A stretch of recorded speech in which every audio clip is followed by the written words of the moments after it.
Hello. Alright, hello. Hello to all of those who've come out to support these candidates and who are listening to us via our podcast feed. I'm Gabriel Diamond, and I will be moderating this debate alongside Jack Cunningham and Ryan Silva. The candidates are as follows. William Harmer from the Socialist Party.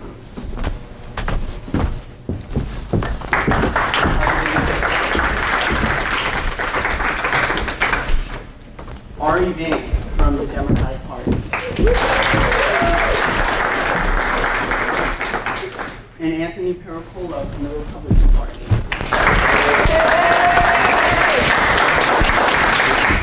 A quick word on behavior. This is a school event. Therefore, we remind both the candidates and the audience to be respectful of all opinions said today. If you do not abide by that, you may be removed. On to the rules. The rules of this debate are as follows. First, each candidate will have 2 minutes to respond to each question. After all candidates have had their 2 minutes, each candidate will get a 1-minute response to respond to any questions previously voiced, to answers previously voiced. This time limit will be enforced strictly. If you are told that you have exceeded the time limit you are allowed, immediately refrain from talking. In addition, the order has been randomized. Thus, all candidates must wait for their names to be called by the moderator. Up first, I will say 5 questions about foreign policy. In this round, I will ask questions, Jack will time, and Ryan will live fact check. All right. So first, we will start with international issues. So, starting with William Harmer, what is the international issue that you feel is the biggest facing our nation? Oh, that's a good question. Well, most especially right now, we have the Trans-Pacific Partnership going on. It's a trade agreement, a free trade agreement, so-called, and it's being negotiated in Congress, and it's probably one of the worst trade agreements that's ever been negotiated, and of course by a Democratic president. It systemically will undermine American sovereignty in the world. It will hand away our right to protect our environment, to make our own wages, to protect our country. That's probably one of the biggest issues right now, and especially with other free trade agreements like NAFTA, CAFTA, which have destroyed American jobs at home, whether they're in manufacturing or otherwise.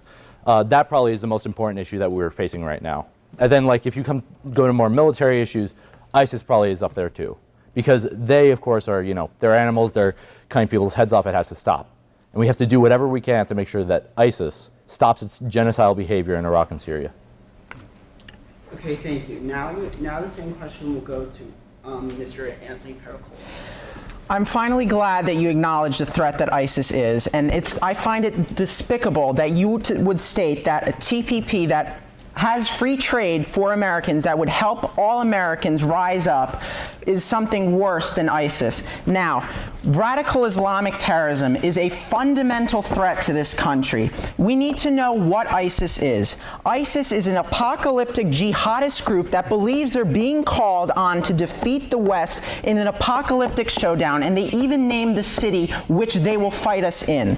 They do not hate us because we have military assets in the Middle East. They do not hate us because we are trying to defend ourselves. They hate us because of our values, and they will not stop until we are utterly defeated. And we must align ourselves with other Muslims in the Middle East who are willing to fight alongside us, to fight for our values and to fight for freedom.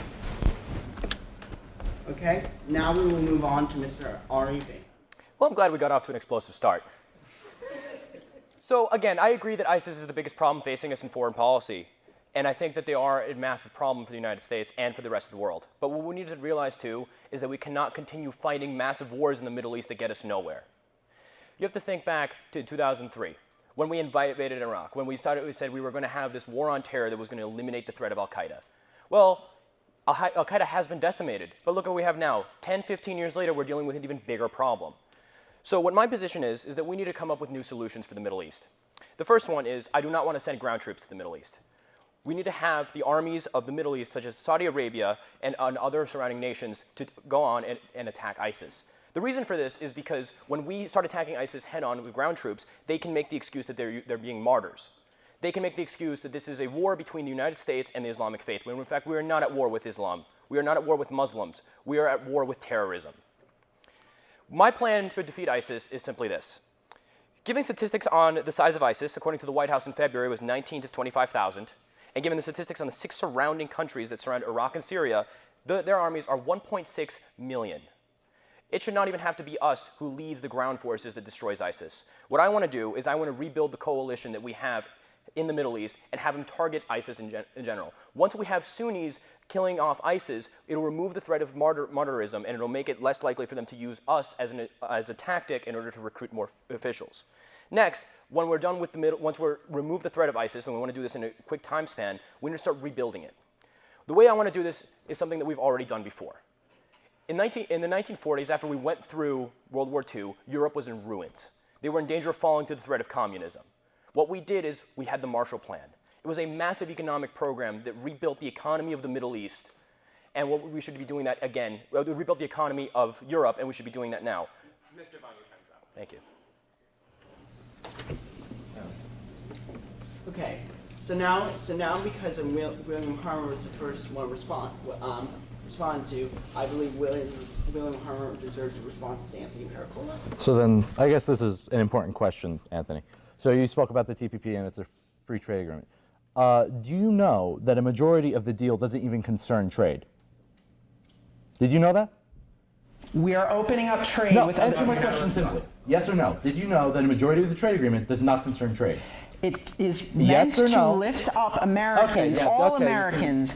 It's my time, Anthony. Quiet. So on TPP, there are aspects of the agreement that let courts run by corporations rule on whether American laws are valid. And you know how they base whether they're valid or not? They base it on whether it will hurt future profits to that corporation. So let's say we pass a regulation on a mine saying you cannot put certain chemicals into a nearby water. That company would be able to sue the United States government and say, you cannot do that because you're hurting our hypothetical future profits. And then that case would then be decided by a corporate Mr. Harmer, your appointed time's judge. up. That's outrageous. All right, now we will Anthony Pericolo respond. So when we have Americans out of work and we're putting regulations that are hurting businesses, we are hurting Americans. We are making sure that Americans lose their jobs because we have to so-called protect the environment. We have to make common sense regulations. We have to make sure that Americans are able to work and that corporations which provide us for jobs are able to do. Now, in terms of your plan for terrorism, I believe we need to name the threat: radical Islamic terrorism. We need to lift rules of engagement that tie our militants behind their back, and we need to make sure that we know that they are already waging a war against us, and when they attack us, which Americans believe is very possible, we go and we utterly destroy them and use the power of our military to do so. Okay. Now, Mr. Aarie Vann will have a response. So let me just start with what you just said. You want to use the power of the military to completely destroy ISIS, our own military. So you would put American lives at risk when other countries have not done their fair share to destroy ISIS. You would use American taxpayer money to go fight a threat that keeps rebounding every couple of years because we do not completely eliminate the reason for them existing. Again, I reiterate, we are not at war with Islam. We are at war with extremism, and we are at war with terrorism. To name them specifically as Islam being the threat facing the United States is false. Because if we were at war with other countries, with other nationalities, other ethnic groups, and other religious beliefs, it would not make a difference. We are at war with terrorism. It cannot be American ground troops that do this anymore because that's exactly what they want us to do. They want to have us as a reason to recruit more. We need to remove the reason for terrorism. We cannot keep using the military indefinitely. It'll bankrupt us. Other countries need to do their fair share too. We have allies in the Middle East. They have larger armies that they could be using directly against ISIS. Mr. Vann, your time's up. Okay, we'll now move on. We will now move on to other issues. Okay, on March 9th in Israel, an Israeli man was critically wounded in Jerusalem by a Palestinian. What is your opinion on Israel? Is it defending itself or is it instigating attacks from Palestine? First, we will have Mr. Vaughn. I think we need to defend Israel as an American ally, and we need to keep supporting them and make sure that terrorism is stopped. But it's the same issue as before. The problem that happens with the Gaza Strip and the West Bank is that a lot of these people don't have the economic means to support themselves. This is one of the reasons for terrorism. Because let's say your family is starving. You have no government assistance. You have nothing to help you. There's no economy for you to pull yourself out of. Now here comes a terrorist organization and says, hey, you come work for us. They even use religion as a way to pull you in. And they say, we'll give you food, we'll give you a community, we'll give you support, we'll protect your family, and we'll even fight for your beliefs. Of course they're going to join them. We need to remove this threat. It is poverty and desperation that leads to terrorism. It's not the religion itself. When it comes to Israel, we do need to defend our allies. But at the same time, I think that we need to improve the economic situation in the Gaza Strip and the West Bank in order to remove the threat of terrorism. All right, now we'll move on to Mr. Harmer. So I totally agree with what Aarie said. We have to defend Israel. Israel is one of our top allies in the Middle East, and it's one of two democracies in the Middle East.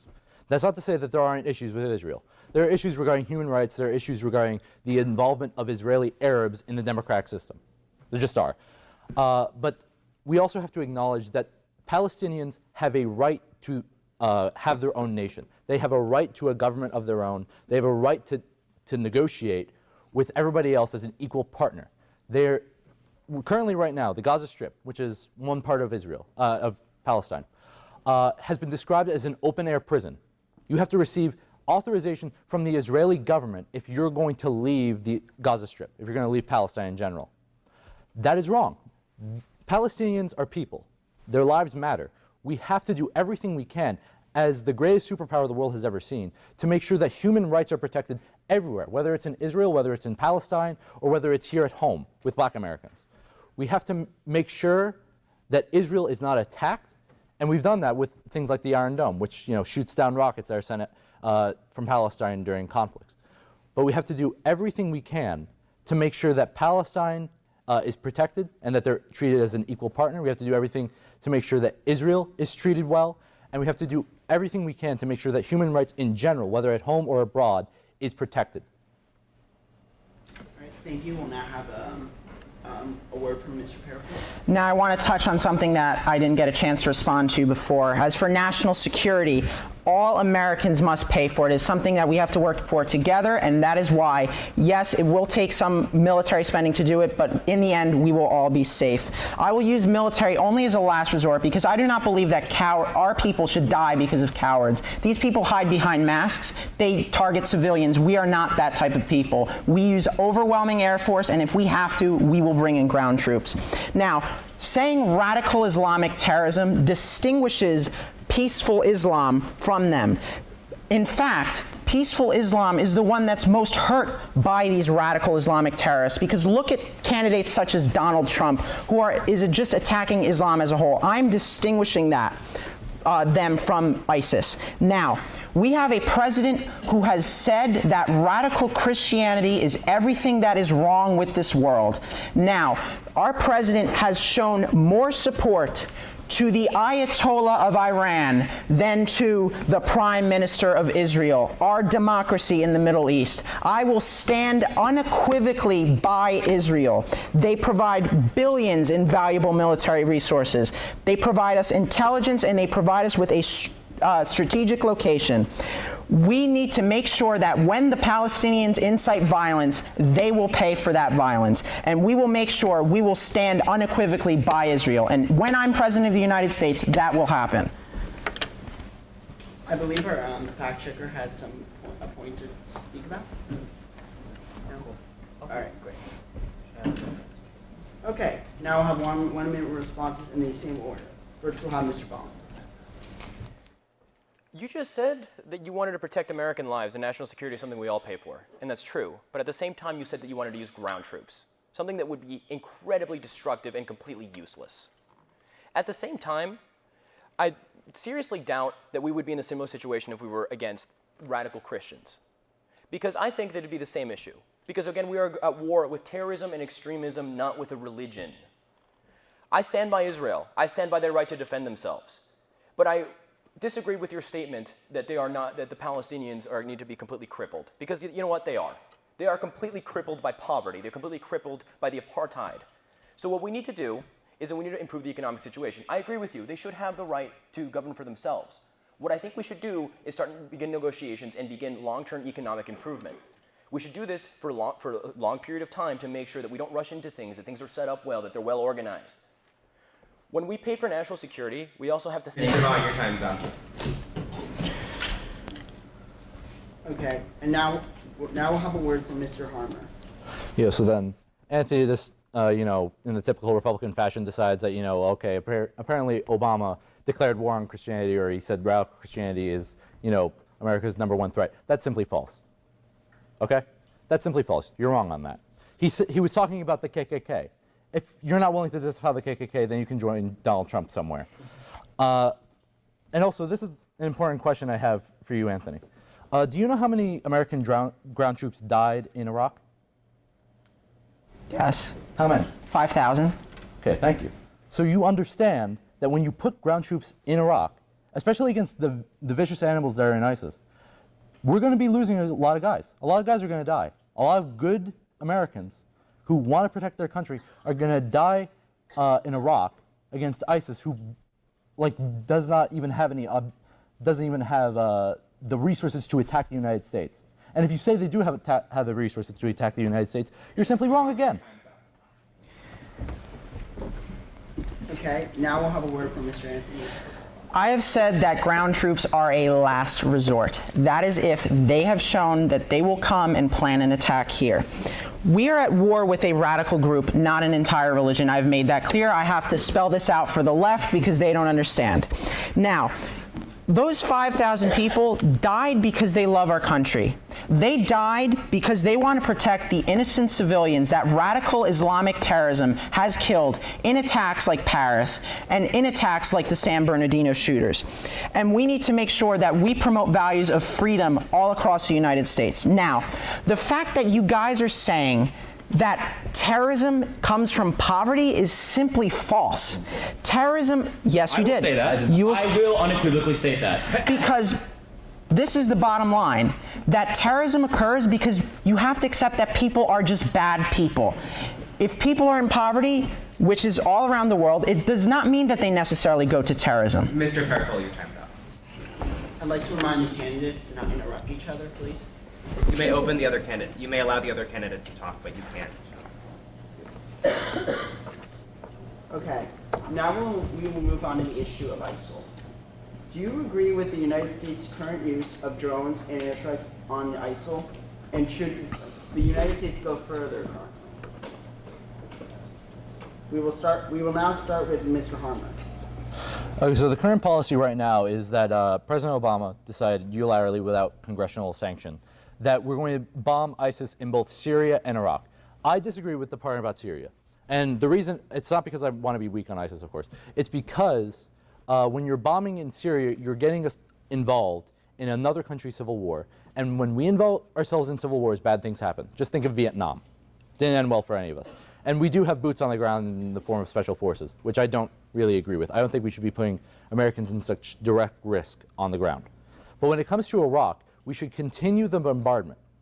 But on top of that, I think we need to try and work in Iraq to come to a political settlement where Kurds govern Kurds, Sunni Muslims govern Sunni Muslims, and Shia Muslims govern Shia Muslims. Because the reason ISIS exists today is because the government of Iraq is majority Shia. Iraq overall is majority Shia. It's like 60% if I remember correctly. And they basically control the government. What we should do is that the Shia should have their own country, they govern themselves, and they don't have any say over the Sunni citizens in another country. Sunnis should have their own country. Kurds need to have their own country. They've been wanting to have their own country for a long time. But the issue that we have in Iraq, and throughout a lot of the Middle East, is that one religious sect oppresses another religious sect, and that, of course, leads to problems. And, of course, the United States in the past has intervened on the wrong side, where we side with the dictators, like where we sided with the dictator of Iran up until 1979. What we need to do is we need to respect human rights. If we respect human rights, if we trade with everyone, we won't have these problems like with ISIS. It's because of Democratic and Republican policies that we have things like ISIS. There's not much difference between the two parties on this. They simply don't understand how to do this. We need to respect human rights. Okay, now we will move on to Mr. Pericolo.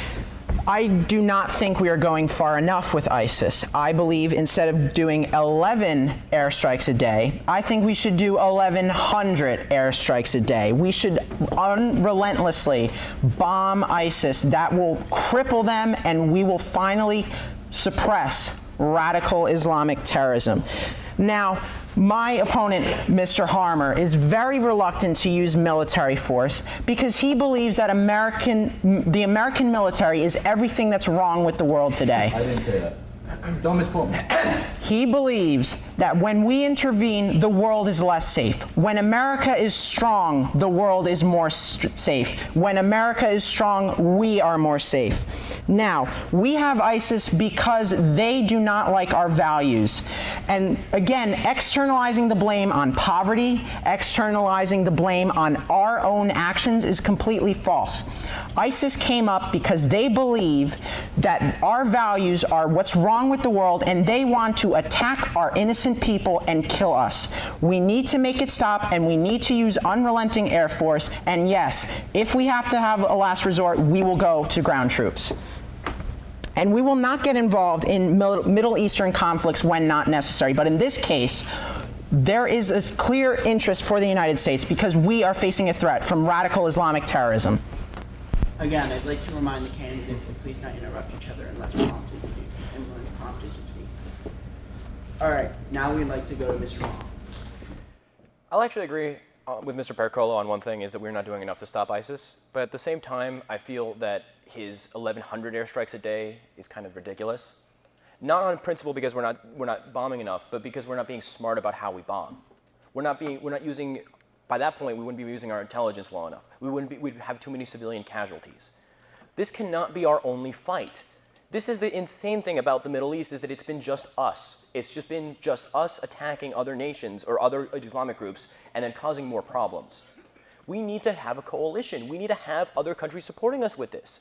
We need to have a much more unilateral group of people, a group of countries that will be able to go in and actually do the actual fighting. It can no longer be on the United States' head alone.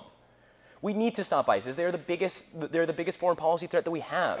But we need to be smart about how we do this, and we need to do this in a way that protects American lives. I would not use ground troops, because in the end, they only make things worse. As a last resort, they only create more martyrs.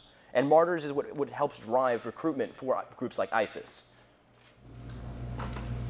Okay, now we will have responses from the candidates. First, we will have Mr. Harmon. Okay, and this goes to the overall point of don't interrupt him. I'll stop interrupting when he stops misquoting me. It's simple as that. Heard that, Anthony? Yeah. Okay.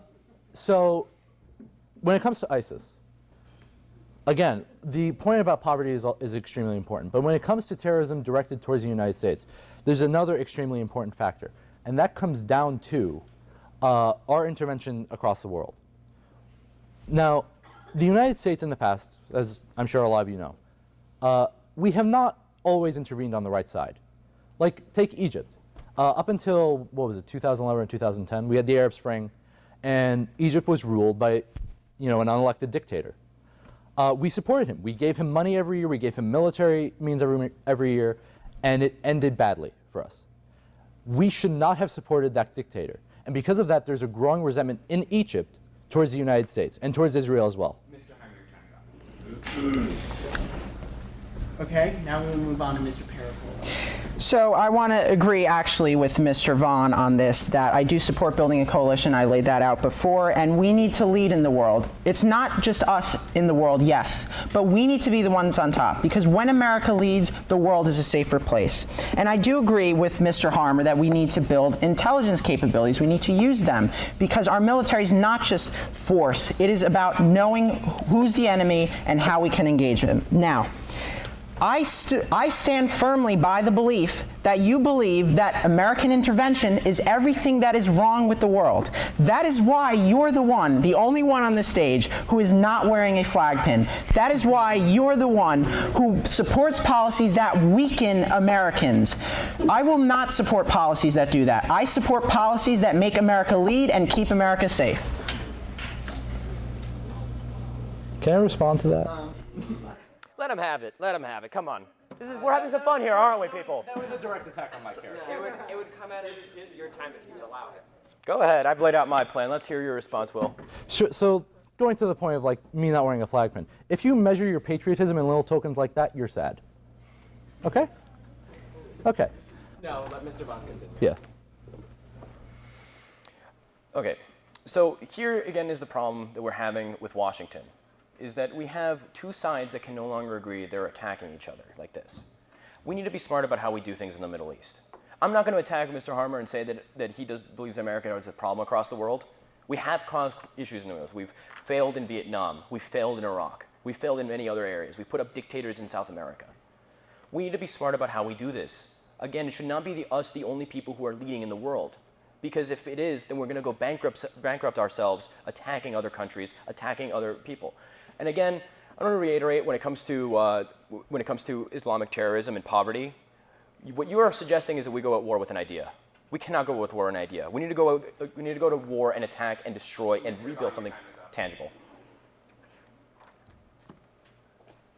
Okay, I'd like to remind the candidates that there are no personal attacks allowed, as said in the rule book. We tried. Now we will move on to the issue of Syrian refugees. Canada has accepted 20,000 refugees as of this debate. Do you feel like the United States should follow in the footsteps and accept the 60,000 refugees the United Nations has asked the United States to take? Mr. Harmer will go first. Yeah, so then the issue of Syrian refugees is critically important. Now, this is my plan for it. We should try to accept as many Syrian refugees as we can, and we should try to make sure that they are educated in the way that every American kid is educated. We have to make sure that they understand the values of America. We have to make sure that they get a good education and that they can go on to live a good life. And when the situation calms down in Syria, we should have them go back.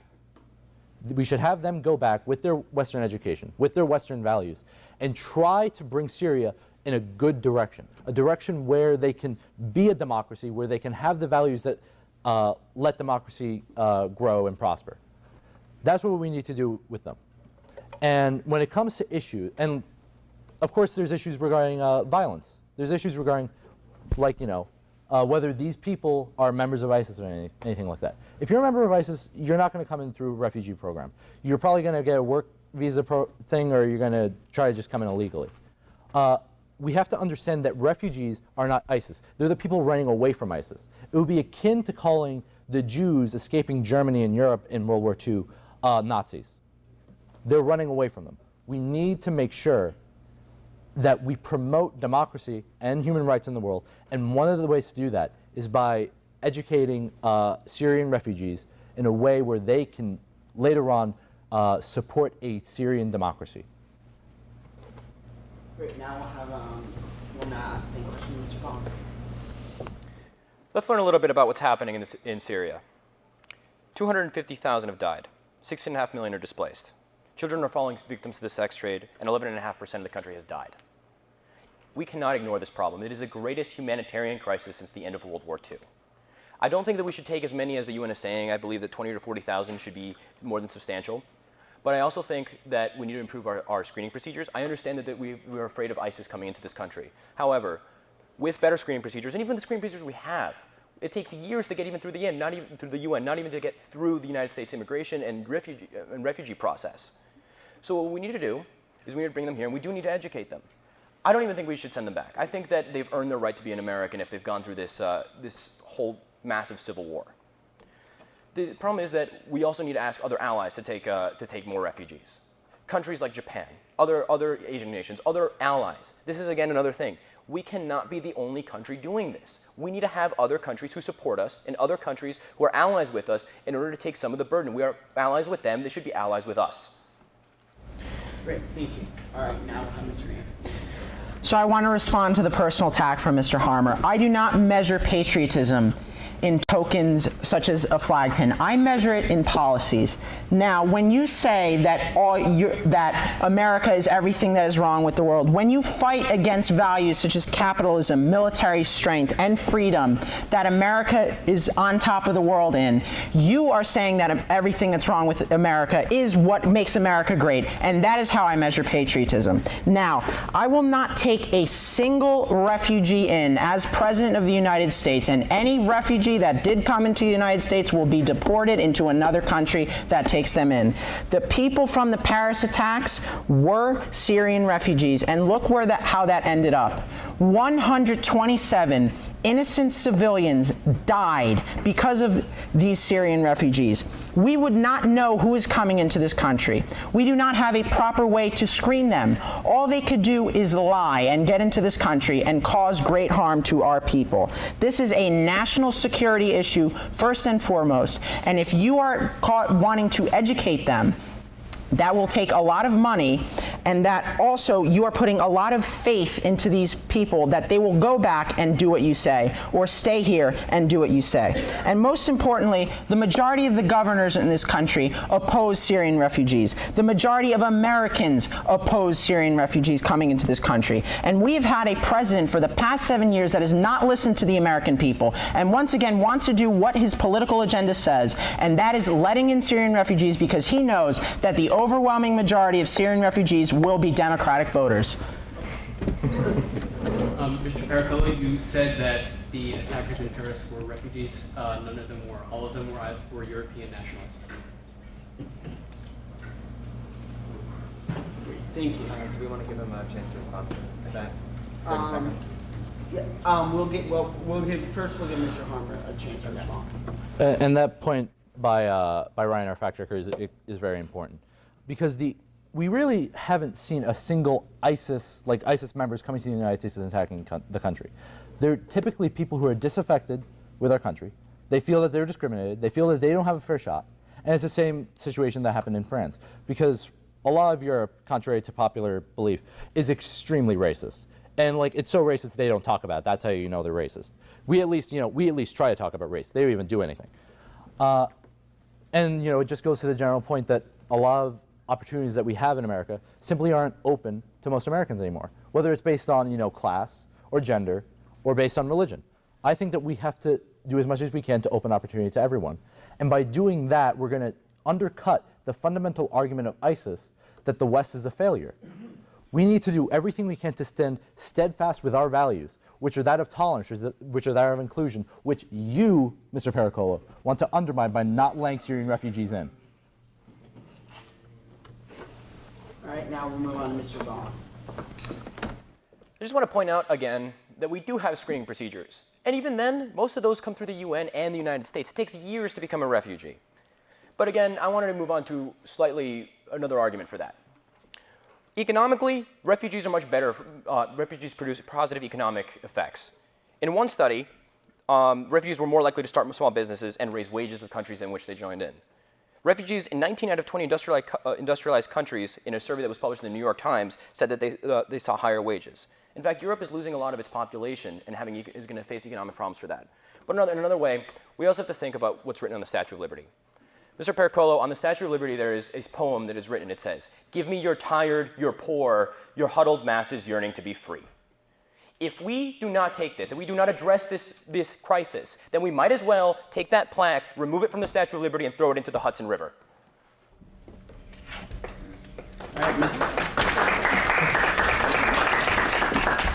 All right, Mr. Pericolo, you'll have 1 minute. When ISIS said that among the Syrian refugees are members of ISIS, I do not take that as an idle threat. I will act accordingly, and I will protect American interests.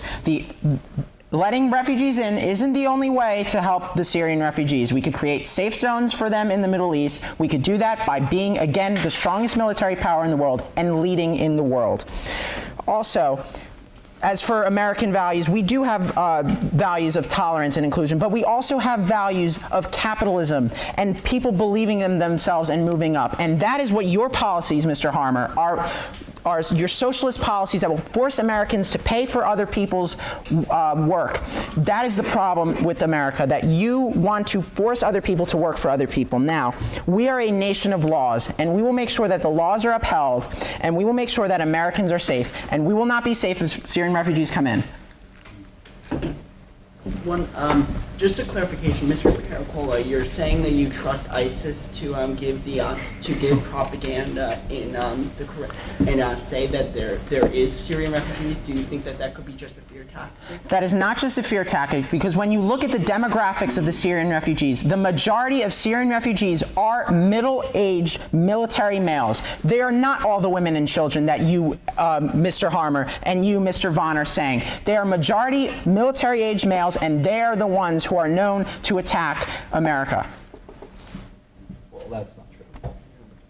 Okay, now we'll have a look. So now we'll move on to the next topic. North Korea recently ripped up the armistice that kept the two countries, North Korea and South Korea, in relative stability. Do you feel like we should deal with the threat from the DPRK, and how do you feel like we should deal with it, if you do? First, we'll start with Mr. Harmer. So North Korea is a very interesting case, and it's important to keep in mind that that they got their nuclear weapons in 2006, and that was under the Republican President George W. Bush.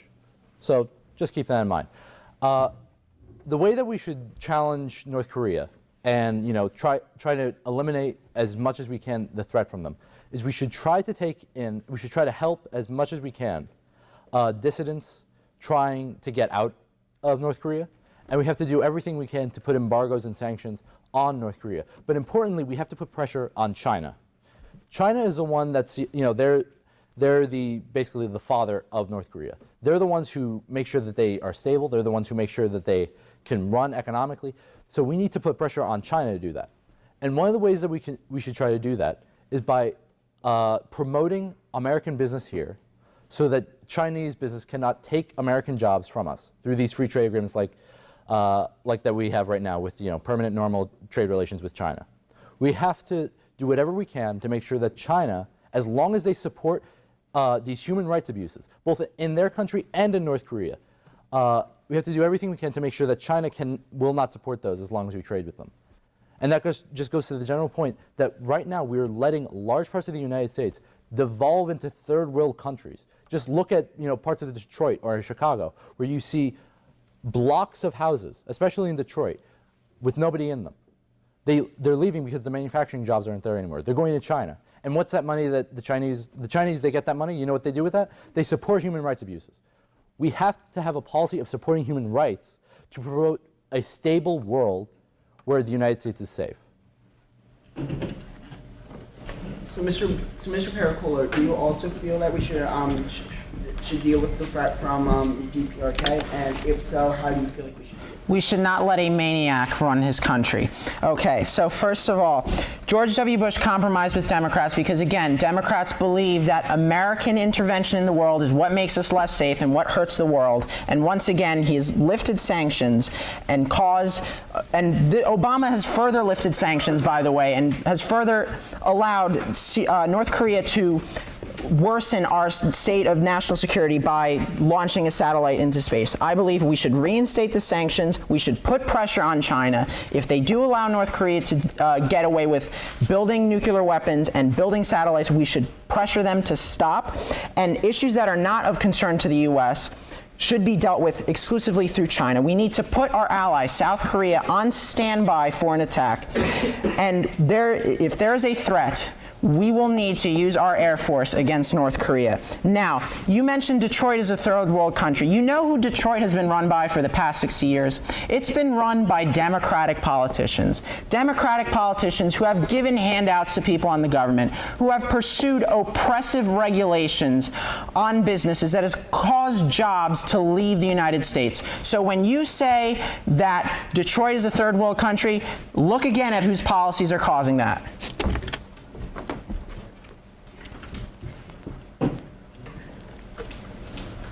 This is just a quick fact check. According to the United Nations High Commissioner for Refugees, 21.8% of all Syrian refugees are males between the ages of 8 and 59, and women are a little bit over 50%, 50.5%. And also going to that general point, this is just like a fact itself. If you check, I think you would actually see that of the percentage of refugees who have been admitted to the United States, who are like military age, single, that group of people that, typically promotes terrorism, they're about 2%. Yeah. So if Ryan, I'm just saying if Ryan looked that up, he could probably find it. That doesn't, I'm sorry you don't get a response to that, but yes, there is according to the UN High Refugee, I saw this yesterday, 2% are actually would be eligible to kind of Yeah. And those 2% will not keep us safe. We need to make that number 0, and we need to keep out Syrian refugees. Okay. You get a response later. Mr. Vaughn, how do you feel about the same question? You mean North Korea to Detroit. So, just as a quick response, yes, they have been under democratic control. The problem is that this is more of a global trend. Detroit is failing right now because the auto industry moved to Mexico. It's not because of democratic policies. The auto industry is gone. It has removed the major employer from that area. Now let's get back to North Korea. So, North Korea is a major threat to national security. But the good thing about them right now is that they're not at the capability where they can do huge damage. You did mention their satellite. By the way, that satellite made it to space and immediately failed. Their rocket technology is primitive at best. They may have nukes, but they cannot reach any far-reaching targets. So yes, it is our time now to act when it comes to North Korea. We need to impose most sanctions, and we do need to address China. Mr. Harmer is right. By one CNN investigation, 60% of the imports and exports of North Korea came through China. We need to negotiate with China. We need to make sure that they're not giving money and other assets and resources to the Un dynasty. The thing is, though, that they're in extreme poverty right now. As soon as we remove these safety nets that China and other countries are giving to them, that regime will collapse. And the time to do that right now, is now, because then we need to act before they have the capability to strike other U.S. targets. They may have nukes, but it is also a huge humanitarian crisis. I don't want to start bombing it. I don't want to start going all guns out and blazing. This is an economic problem that will be solved as soon as the Un dynasty no longer has money. Mr. Harmer, you will now have a response. Yeah, so then the crucial point is that we have to undercut China. And like going to the point of, I believe some sanctions have been lifted for North Korea. A lot of the sanctions that have been put on North Korea do the most harm to civilians in the country. And we should not try to make an enemy out of the people of North Korea. They've been systemically abused since the end of World War II when North Korea and the Un dynasty was set up. But the point of supporting human rights across the world and making sure that we don't give money and we don't lose jobs to countries like China that support the abuse of human rights, we have to do whatever we can to undercut North Korea and China because they abuse human rights. And one of the first steps to doing that is by not having permanent normal trade relations with China. And that was a failure by both parties. Both parties have been supporting these policies of free trade since the end of World War II. Mr. Harmer, your time is up, and please speak into the microphone for further time to get to speak. Yeah. We now go to Mr. Pericolo. So we absolutely need to protect South Korea, as I've said before. We need to make sure we use preemptive strikes in case North Korea does do anything that threatens our national security. And I will not act upon empty threats. I will not just wage air warfare for no reason. I want a clear national security risk for the United States. And in the case of the satellite, yes, we should not have acted. And as you said, it failed.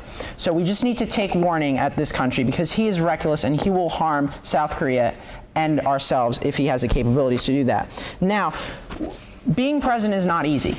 You have to make hard decisions.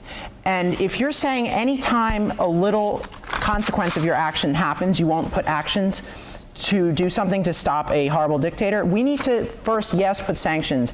And then in the end, we will help the North Korean people who have been suffering in this regime because even if it causes just a tad bit of harm in the beginning by putting sanctions, in the end, we will liberate them from a horrible regime that have hurt them for decades, and that will do them better. Your time is up. Okay, this is the end of the first round. Mr. Vaughn gets to respond. Oh wait, sorry, Mr. Vaughn. Sorry. Yeah. Sorry for my. That's all right. We're having a lot of fun with these two. But I agree with you. We do need to have more intelligence when it comes to North Korea, and we do need to have more capabilities in order to stop their threats.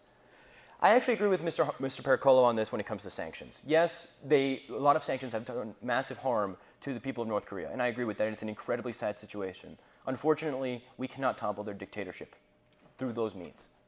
It needs to be economic. We need to start economic discussions with China. We need to start talking to other countries that have supplied them with resources. This is a problem that's going to probably get worse before it gets better, and it's incredibly sad, but unfortunately, we do not have full sovereign control over them. I think that one of the sanctions that we do need to look at is things that directly do hurt the Yoon dynasty. Things like vehicles, luxury items, things relating to energy, electricity, things that they could use for the military. Anything that they could use to build more. I'm out of time? Almost. He's running out of it. It's all right. Go ahead. Okay, cool. All right, now we're done. Well, no. Not yet. Not yet? Well, yeah, just. Oh, well, yeah. This is the end of the first round. We will take a 2-minute break from the requests of our candidates. In the meantime, go to our companion website for this debate, submit your questions, and be part of the discussion. Go to bit.ly/DC debate. And before we begin, I would just like to correct a statement made by Mr. Vann. He refers to the ruling family of North Korea as the Yoon dynasty. The proper family name is the Kim family. I will now ask 5 questions about undiscussed statistics.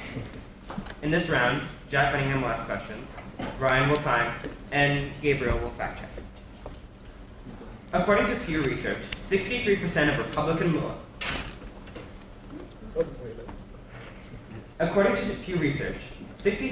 Republican millennials would support the legalization of marijuana. What would you say to those millennials, and do you agree? We'll start with Anthony.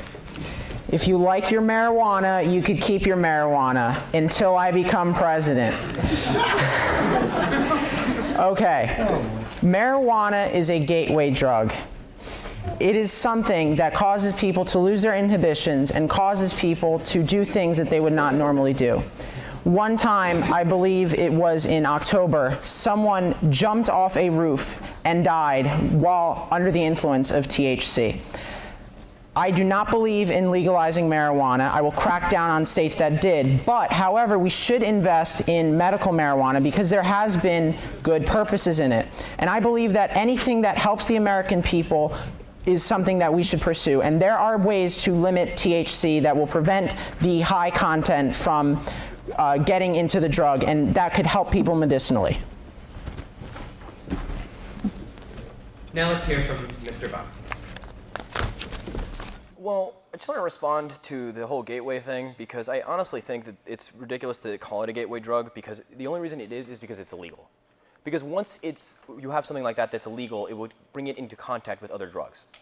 Second of all, I think that we need to be a little bit more reasonable when we're talking. We shouldn't be rash when it comes to the legalization of marijuana. I do agree it should be legalized. However, I agree with presidential candidate Hillary Clinton's on her stance that we should leave this up to the states to decide. The states are the laboratories of democracy. We should see how this goes and what policies work the best when controlling this.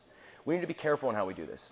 Marijuana is nowhere near as bad as other drugs. In fact, it is much less dangerous than other drugs such as cigarettes and alcohol. Cigarettes, for example, kill 400,000 people a year. I think that we need to be careful in what we do this, but at the same time, we need to realize that this is having a massive problem for minorities and other groups of people who are being jailed for a substance that's nowhere near as bad as the thing that people smoke. Mr. Harmer, please answer the question. I too support the legalization of marijuana, and like across the country in states like Alaska and Washington, D.C., ironically, and Colorado, we've seen that it has had great results. Now, to the point of whether we should be rash, obviously you should be thinking about what you're legalizing and what you're not. But the point regarding marijuana is that the war on drugs has been a failure.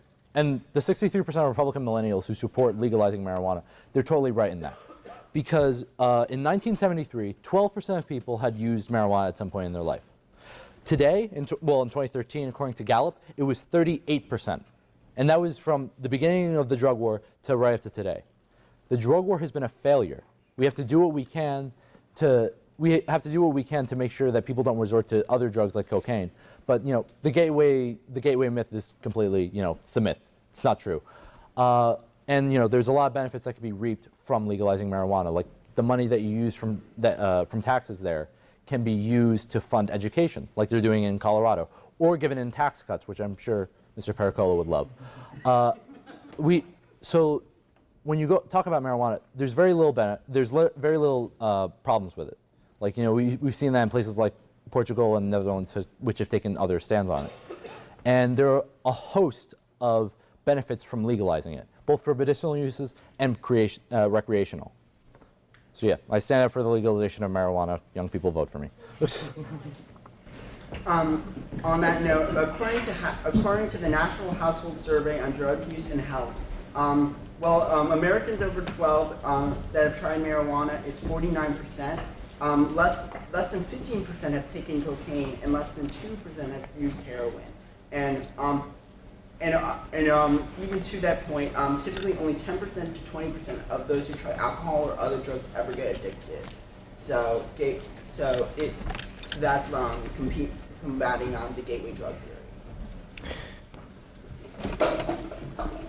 Let's hear a response from Mr. Pericolo. I would like to ask Mr. Harmer, you know where that money goes that say you cut back from the drug war? You know where it goes? It goes to addiction treatment facilities, and that actually costs more than enforcing the drug war. That costs $35,000 per person, and 60% of the people in rehab end up going back there again. I will not waste our hard-earned money on people who made bad choices in their life and chose to go on a bad path and ended up failing as a result. I believe that we need to teach people that the drug war is something that has actually helped America because in the end it funded drug education. Nancy Reagan's Just Say No campaign actually reduced drug use throughout the United States. And we need to remember that she was a strong leader and she used the bullied pulpit of her husband to promote healthy choices for young Americans.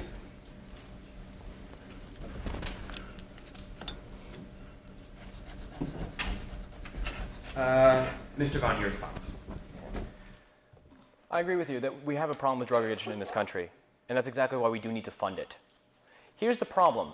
Here's the problem with a lot of Republican policies, too.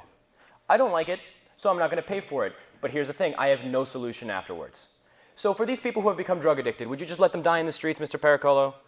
Go ahead. Are you asking me directly? Yes, I am. I am saying I will not let the American people who have made good choices in their lives fall victim to the lack of ability to pay for rehab of other people, because those other people made a choice that resulted in their condition right now. And I do not believe that we should burden other people. That is the founding value of America. And yes, I believe you could love America, but you could be a bad American. And if you believe that we should fund other people's drug rehab, I believe you're a bad American because you're going against the founding value that John C. Crevecoeur said, that the sober, honest, and industrious succeed in America, and they are independent of other people's results.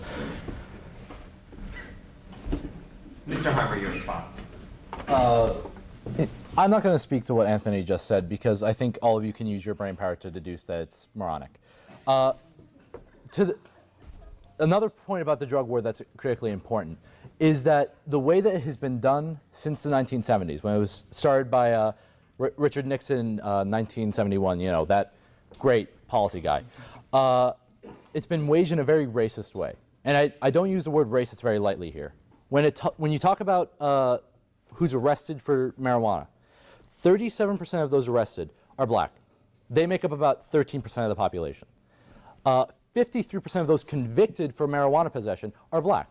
And then 67% of those who go to jail are black. Can anybody in this room, hearing those statistics which come from the Students for Sensible Drug Policy, which they analyze the records from all the states, can anybody in this room say, hearing those statistics, understanding them, that the drug war has not been raged in a racist way? Welcome to the GOP debate. We're insulting other candidates by names. In 1997, I know it's an old statistic, but it's still valid. Only 12 billion about of the 294 billion estimated cost on substance abuse was spent on treatment. So that would over $3 trillion estimated has been spent on the drug war. If you want to make tax cuts, you cut addiction treatment facilities and you cut. You can have this in your response. Okay. According to Pew Research, 70% of Republicans and 29% of Democrats support Donald Trump's position to build a wall. What would you say to those who agree with Donald Trump in this aspect? And do you agree? If not, how would you address this issue? Mr. Vann, please start. You mean, do I agree with a crazed egomaniac who is a racist and promotes violence at his own rallies? No, sir, I do not. I don't agree with someone who has said that all Mexicans are rapists. I don't agree with someone who said we should ban Muslims from coming into the country. The wall is a stupid idea. It is ridiculous to think that it's only going to cost $8 billion, and even then what? We're going to have to spend billions more on border security, on improving security of this, because this is a major infrastructure project that you're building in the middle of the desert. This is something that would take years and would have no effect. You have drug cartels that have millions of dollars and are able to tunnel in. Last year, they found several tunnels that cost millions of dollars to build that went right underneath the wall, any wall that we could have. So the problem is not that we're going to have to build a wall that will keep them out. That's an incredibly archaic reason. Second of all, again, I want to reiterate, too, that the United States is a country of immigrants. I am the son of immigrants, too. My parents came here legally. But at the same time, we need to respect their values. We need to respect the Mexican people. The thing with building the wall is that it is also inherently racist, and it also blocks people from coming into the country who are escaping immense violence. Northern Mexico is a war zone. They are not immigrants. They are refugees from the failed drug war that was created by Republican policies. Mr. Harmer, please respond. Yeah. So regarding the wall, again, it just doesn't solve any issues. If it solved an issue, of course, we would look into it. But it's important to note that since 2009, net immigration, both illegal and legal, from Mexico has been below zero, meaning more Mexicans are leaving the United States than coming in, both legal and illegal. So if we were in a situation where we had like millions of Mexicans coming over, you could barely go to the border without seeing flocks of Mexicans running across, then you could look into building a wall. But we don't see that happening. That's never happened in the United States history. We don't have a tremendous issue with illegal immigration at this point. And when we go to illegal immigration, we have to understand that immigrants come here because they want to be Americans. They embrace American values. They want to help this country in whatever way they can. We can't call them rapists and criminals like Donald Trump did. And most Americans agree with what I'm saying. Most Americans think that there should be a pathway to citizenship for illegal immigrants, and I support that. We should try our best to make sure that the good people who immigrate to this country, both legally and illegally, can become citizens, and so that they can enjoy the full benefits of being an American citizen. So, Mr. Pericolo, what do you say to the 70% who agree with this initiative in your party? What's the initiative again? The wall? To build a wall. I will build that wall, and I will build it high, believe me. Now, first of all, I want to say to Mr. Vann, the fact that you're calling the wall racist, that is a snapshot. That is the paradigm of liberal politics. All they do is, rather than do something than propose another solution to fix a problem in the United States, they call a policy racist, they call a policy classist, and then they end up causing America more harm than good. Now, the fact that Hispanic immigrants are rapists, that came from a statistic that 80% of the women who come here were raped by another man who came here. That is what Donald Trump meant to say. I do not support any other of his bad rhetoric, and I do separate myself from him. Secondly, we need to do things other than build a wall. We need to make sure that the people that are here have a pathway to citizenship, and they could pay a fine for costing Americans at least $100,000 a year since they came here. We need to propose a there and back again law that says that if you come here, if you break our laws and come and you're deported and you come back, you will end up in federal prisons. We will defund sanctuary cities, which is where Kate Steinle was murdered because an illegal immigrant who was meant to be deported got amnesty by staying there. And we need to reform immigration to make sure that we have a merit-based immigration system, because today we don't know who's coming into this country, we don't know what they're doing, and they're artificially depressing wages. They are taking the jobs that Americans would do if wages were not artificially depressed. And I disagree with the fact that we are a pluralist nation. We are a pluralist nation, though, because we are a nation of laws. That is why everyone in the world comes to flock here, because they want to live in a nation of laws. Mr. Vann, may you please respond? Yeah. Mm-hmm. I'm not saying the wall is racist because some weird liberal ideology. You literally said the wall was racist. I did say the wall was racist because you're building it in order to keep out a group of people who in this country have also been traditionally discriminated against. Mexican immigration, these people, I agree with Mohammed, these people want to be Americans. They are just as American as the people who came through Ellis Island. I had family who came through Ellis Island at the turn of the century. Back then, the immigration policy was a lot different. You came here, you passed a health screening, you were an American citizen. Congrats. His policy, we kind of agreed on something. We all agree that there needs to be a path to citizenship, and I agree with that. I think that if you've been in this country for a period of time, you have not broken any laws, then I think that there should be a path to citizenship for you. However, his idea to have a $100,000 tax for every year that they've been here, that's just putting more people in poverty, which he doesn't want to pay for with social welfare programs. He's making the country worse by his own policies.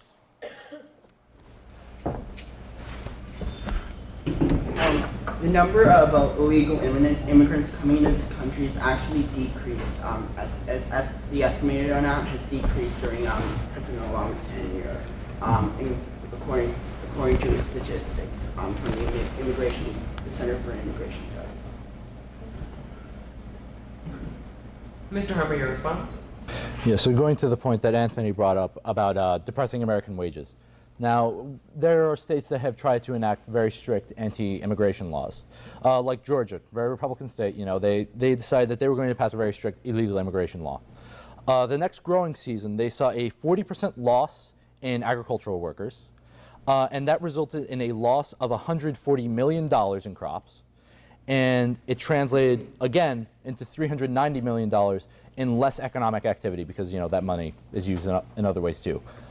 So when you talk about, the Mexicans, they don't want to take jobs Americans will work. Americans don't want to pay them because Americans are not used to working on farms anymore. Most Americans, they would rather work in either white collar work or they would rather work, not in the fields.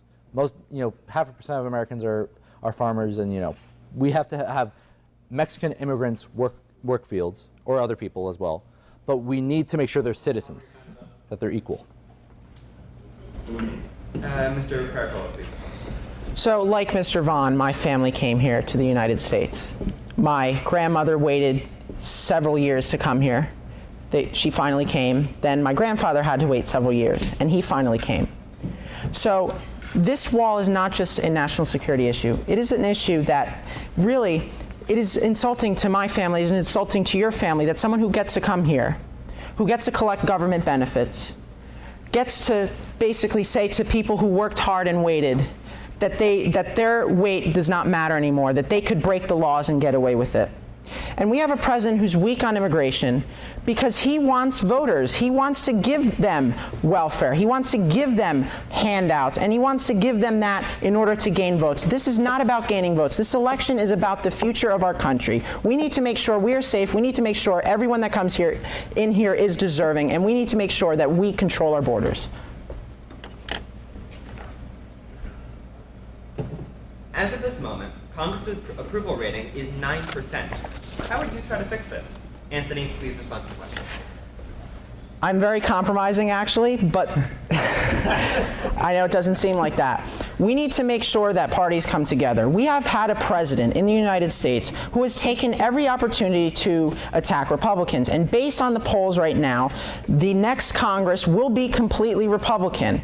So I will make sure we need to bring the Republican Party together. We have different sects of the Republican Party. We need to stop calling people rhinos. We need to stop bashing the libertarians. We need to bring the Tea Party together. We need to make sure that this broad coalition of Republicans can come together, because I believe in 2017 we will have a Republican president, hopefully me, and that will, in the end, bring America together and enact some of the into law some issues that have been ignored by the Obama administration.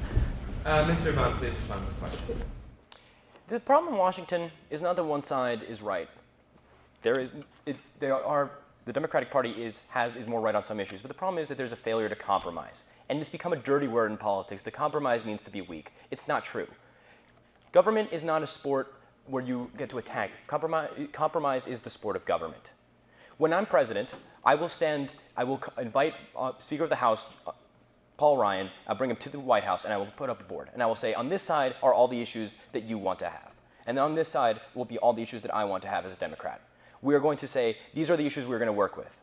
You know how we fix democracy is we begin to compromise. We need to look at each other and say, we're both Americans, we both want to get things done. We need to stop vilifying the other side. We need to work together. This is the problem that is happening in Washington. It has become people like Ted Cruz, people like other Tea Party members who are starting to attack and demean Democrats and other members. And we wonder why we have someone running for president that's like Donald Trump. We've had for 8 years an entire party that has attacked and vilified a president and now all one person has had to do is concentrate all of that hate into one direction. Mr. Harmer, please respond. The issue with Congress right now, we're in the approval ratings, is that Congress no longer represents the American people. It doesn't. Through things like campaign finance and through things like gerrymandering, Congress is no longer representative of the American people. And that is a terrible thing. Cases like Buckley v. Vallejo back in the 70s and Citizens United most recently have systemically undercut one person, one vote, and has made it $1 one vote. And in that case, the top 1% who wants to control the political system wins. Okay? Take this for example. In 2014, we had abysmal turnout. It was like something like 28% in places like New York. In that election, 2014 in Congress, 85% of House members who got more money won. And it was the same case like in the Senate. We have cases where campaigns are entirely financed by extremely rich people who want to see their taxes cut, who want to see trade agreements passed, who want to see values that the American people like, policies that the American people like the minimum wage, like supporting social aid to those in need. They systemically undercut those initiatives. Like, how many here think that people should not be left dead on the street because they don't have health care? The very rich, they don't want to see that done because they don't want to have to pay in taxes to make sure that a little kid who maybe got cancer is not going to die. We have to make sure that every person has health care, and the only way to do that is by doing public funding of elections so that the people, not the corporations, are represented in our government. And that's how you do compromise. You don't compromise on issues that the American people want. You compromise on issues where there's leeway. And that's where I disagree with Aarie on this. Mr. Pericolo. So first of all, there's an old saying that a good compromise is one where both sides lose, and I feel like if both sides do lose, then they will come together in a compromise. So we've had a president who's marginalized mainstream Americans. He has put prisoners, people on welfare, drug users, and immigrants over Americans who are struggling to put food on the table every day. And you wonder why someone like Donald Trump comes about, because Americans have been ignored.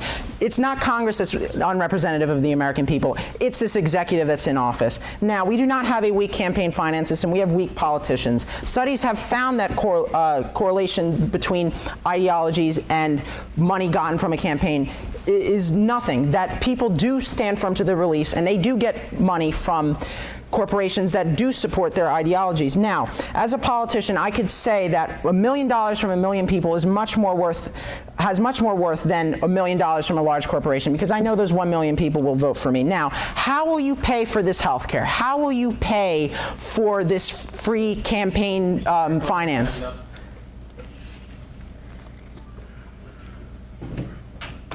Obama has a higher approval rating than Congress, by far.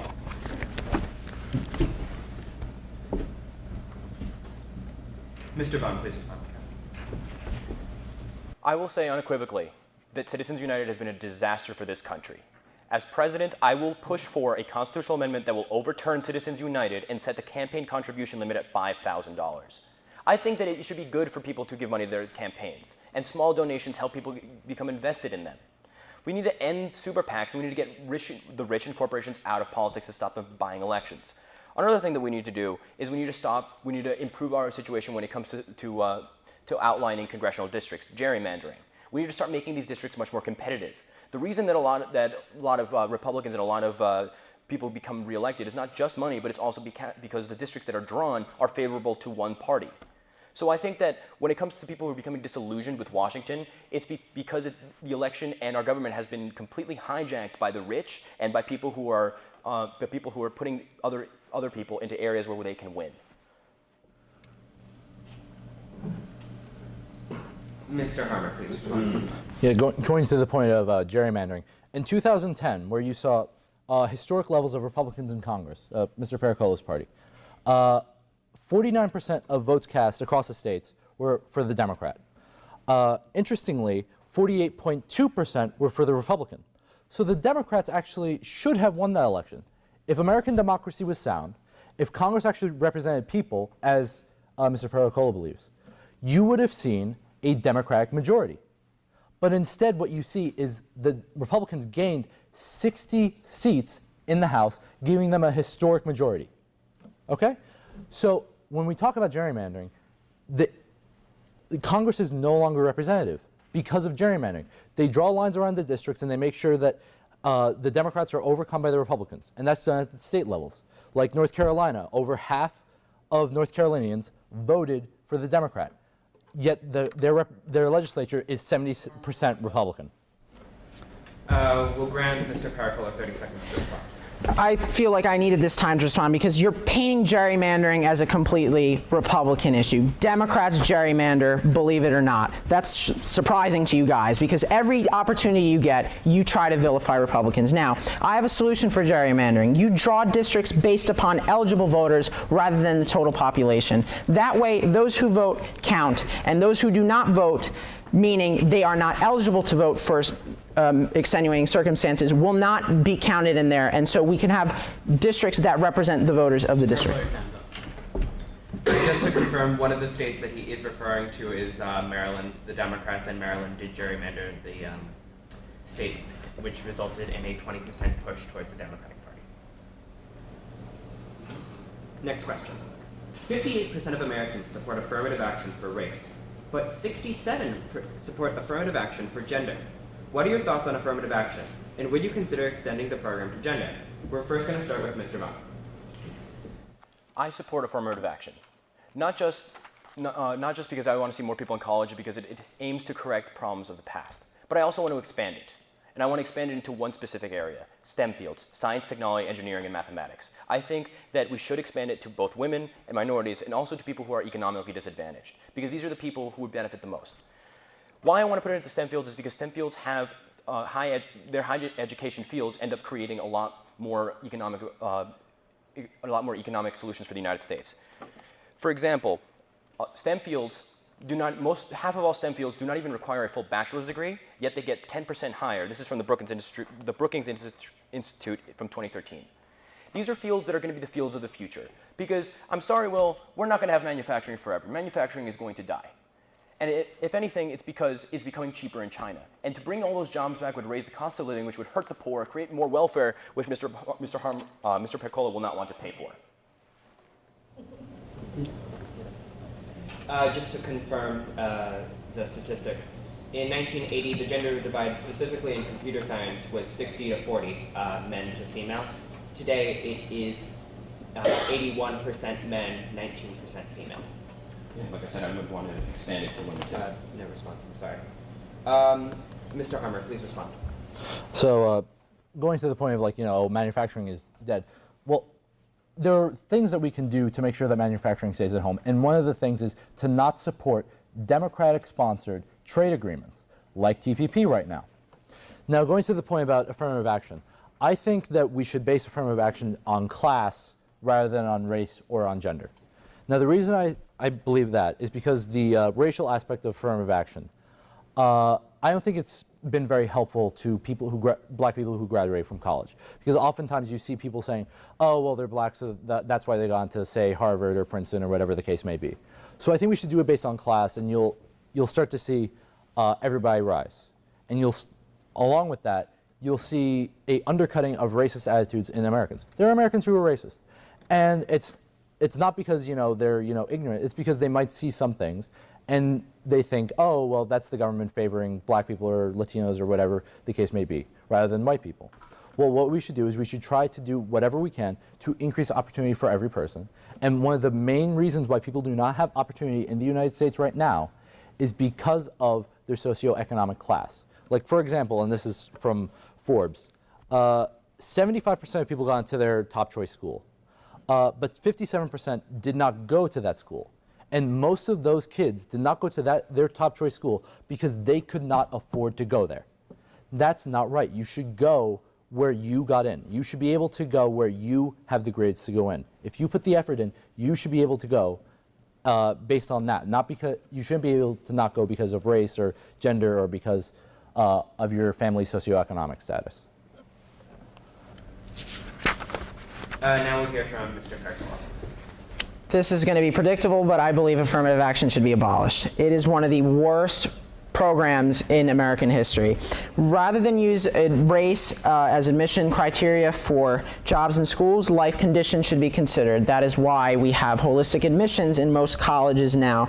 And fighting discrimination with discrimination is not something that will benefit people who are discriminated against or the people who would possibly benefited from it before, but are not now. So people who get into these jobs because of affirmative action do perform worse. They're not prepared for what is coming to them. And that is why people do deserve to end up where their grades get them into. Also, you cannot discriminate against any group of people if they accept federal funds. And that is the majority of colleges in this nation. And this is under the the 1964 Civil Rights Act. And that is something that needs to be enforced. When I'm president, that will happen. We have equal opportunity today. Even, yes, if you start off in an underfunded school, you can work hard and you can move up in society.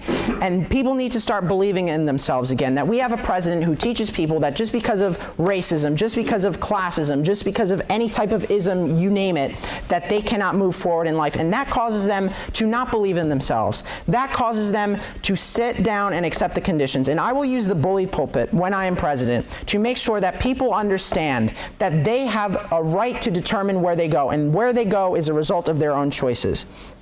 Now, I completely agree with Mr. Harmer that affirmative action does not end racism because it causes people to develop racial animosity, and we, the American people, are not each other's enemies. The enemies are those jerking everybody's chains, dividing us up by age, race, income, and gender, and affirmative action is a policy that does that. Mr. Vann, please respond. The people dividing us up like the Republican frontrunner. I want to just say, too, that this is a lot of the Republican policy, too. The rich get richer, the poor get poorer. The problem is that, yes, a lot of our choices do determine what happens to us in life, but at the same time, there are other factors that play. You cannot ignore these factors. If you're poor, you're more likely to stay poor. If you're rich, you're more likely to stay rich. This is one of the other issues, is that we're ignoring the poor when it comes to certain higher education. The best way out of poverty is still education. The best way to help the millions in this country who are poor and disadvantaged is to give them access to higher education. And when it comes to racism and everything like that in the system, affirmative action does help promote the end of racism. Because once you've had a group of people that for our history, for the vast majority of that, have been oppressed, have not had the time to build up the socioeconomic status that the rest of the society has, of course they're going to still be disadvantaged. And we need to do things in order to fix that and fix it quickly. Mr. Harmer, please respond. We should do whatever we can to promote equal opportunity inside the United States. And when we think about this, there's a variety of ways of doing it, and it most incredibly affects college admission. Like, saying, everything in life is because of your merit. Well, there are extenuating situations that you cannot control in your life. That's simply a fact. Like, and this is an important fact regarding race. The average black household in 2013, according to Pew Research, was worth $11,000. The average white household was worth over $140,000. That's not equality.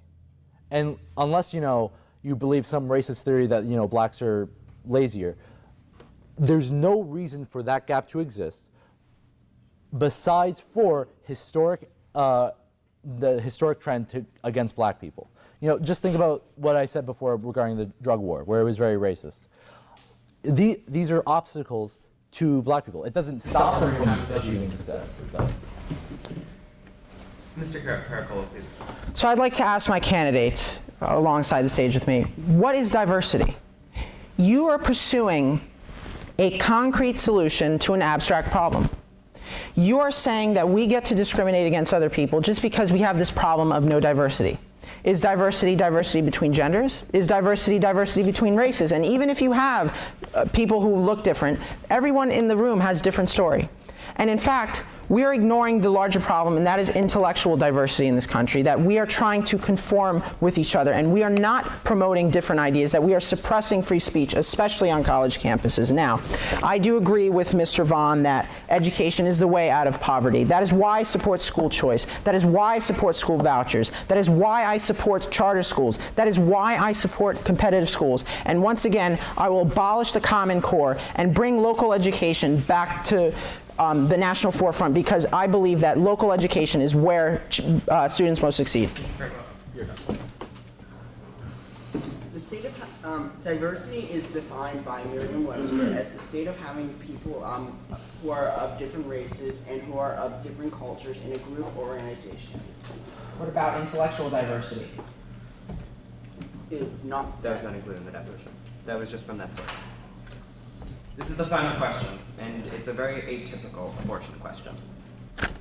In a recent poll done by Vox and Periundum, 32% of respondents identified as pro-choice and 26% identified as pro-life. However, 18% identified as both, and 21% identified as neither. What would you say to those who identified as both or neither? Anthony, please go first. If you identify as both, come to be pro-life. I am pro-life with exceptions to rape, incest, and danger to the mother's health. I will investigate Planned Parenthood day one, because if we look at what they've done, we will realize why abortion is such a bad practice. Abortion is killing human beings, and it's not just taking the baby out. It is crushing the baby's skull. It is disrespecting the baby's sovereignty to itself. And that is why we need to realize that life begins at conception. That is, there's undisputed biological evidence to that. And that we need to realize that a baby's life cannot be terminated unless it has due process. And that is why I'm against abortion. And really, a baby should not be punished for the actions of his mother or her mother. Mr. Vann, please respond. I believe abortion is a right. And what I would say to those people who are both, I think that there's a lot of people like that. There's a lot of people who believe that when it comes to abortion, there should be limits, or that they're not fully for it. But I believe that we should unilaterally support Planned Parenthood and support people who have an abortion. This is another problem too. Mr. Pericolo says that we're violating the right of a child to have life. But yet when that child is born, and for a lot of these people who get pregnant unintentionally, it unfortunately happens to a lot of people who are poor and don't have a lot of education. So those people would end up having to go on public assistance, of which Mr. Pericolo does not want to pay for. So here's the thing. He wants to support the life of a child up until the point it is born. I don't support that policy. I think that if you want to have an abortion, it should be your legal right up until late term. I don't support late-term abortions, but I support if you want to have an early-term abortion, I think it's fine. I think that when it comes to a lot of these things, we need to redefine and rethink about how we think of a fetus, especially in the very early term.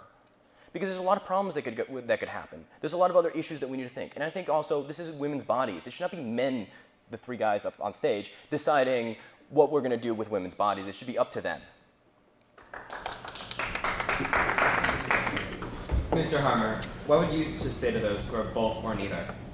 Well, what I would say to them is that I don't think any woman takes lightly the choice to have an abortion. 1 in 4 women in their lifetime will have an abortion, according to the Washington Post. So there are chances that there's somebody in this room, one of you women, who got an abortion in your lifetime.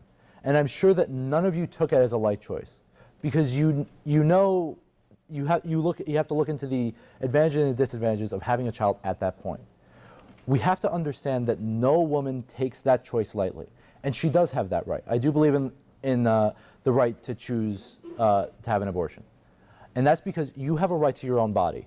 And of course, like, you know, this is an issue that disproportionately affects women. They have a right to their own body just as men do, and we have to understand that they don't take this choice lightly, and that regardless of their choice, we have to support women who go through that struggle with pregnancy. And like saying to the people who are both, it's just, you have to acknowledge that women don't take this lightly. It's a life-changing experience for many women. And it's just very important that that's clear to everyone, both on the pro-life side, like Anthony, and on the pro-choice side, like me and Van. Anthony, please respond. Abortion has negative emotional consequences for the women who do undergo the procedure. That is because they realize that they are ending a life and that they unjustly ended a life. Now, all lives have an intrinsic net worth, and really we need to realize that child abuse has increased because of abortion, because it has shown society that children's lives are dispensable, that children are an object of their parents. And really, if you don't believe in pro-life, look at Norma Corvey, otherwise known as Jane Roe in Roe v. Wade. Today, she's the most vehemently pro-life woman you could ever see, because she realized that what she's done is caused the murder of children because of that court case. And what is legal is not necessarily morally or ethically right. We need to realize that children have a right to their own bodies, and when they're in the womb of the mother, that they cannot have their life terminated without due process. Mr. Vann, please respond. Who are you to say what women should decide or what they should feel? This is the problem too, is that we think that we're putting our ideas into other people's heads through that way. I think it should be the women's choice. Again, I think that you're mentioning all these ideas. Oh, it's murder. Oh, it's this. It's not. Because at the same time, there's a lot of problems that could happen when you're having a child. And there's a lot of other issues that could happen. I think Mr. Pericolo, if he wants women to stop having an abortion, fine. But I should give this as an option to other people if they should choose. And also, we also have to examine the idea that that he believes that the intrinsic value of every human being, unless they've made a mistake in their life, and at which point he doesn't want to pay for it. Abortion should be a legal right for a person to have, especially in early term. I don't support late-term abortions except in the case of rape or incest. But an early-term abortion should be up to should be made by the decision by the mother, and we should also not block their access to receiving this. Women who have had an abortion have had an 81% higher risk of subsequent mental health problems compared to women who have not had an abortion.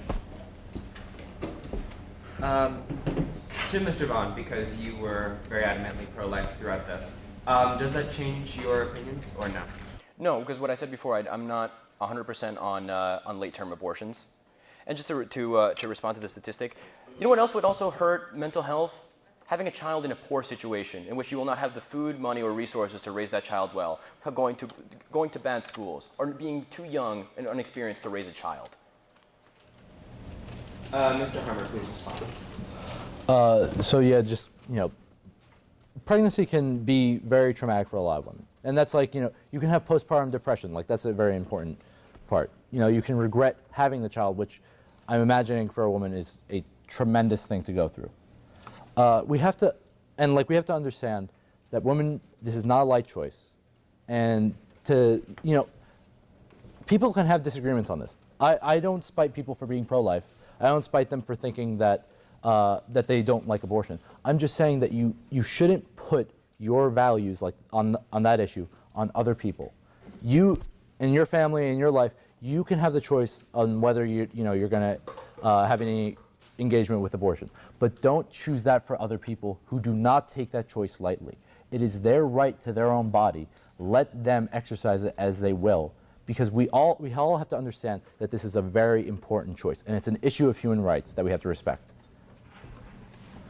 This is the end of the second round, and just like earlier, we'll take a 2-minute break out of the respect of our candidates. In the meantime, this is your last chance to go to our companion website for this debate to submit your questions.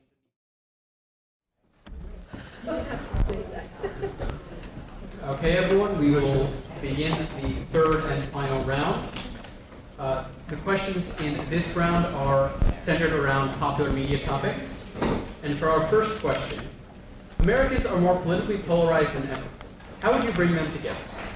And our first responder will be Mr. Vann. I think I've already said how we're going to bring people together. We need to start compromising in government. We need to start being reasonable. These are one of the things that I don't agree with Will or Mr. Pericolo here. We need to work together with this. When you become too polarized on one issue, too unwilling to work together, too set in your own views, you cannot work with another person and get to a solution that you both agree on. Again, politics is a compromise sport. It's the way we get things done. So, along with fixing problems in our campaign financing and gerrymandering, we need to start supporting more bipartisan reforms. We need to start supporting more things that promote things that show that we are united as Americans and not divided as Republicans, Socialists, or Democrats. And Mr. Harmer, your response?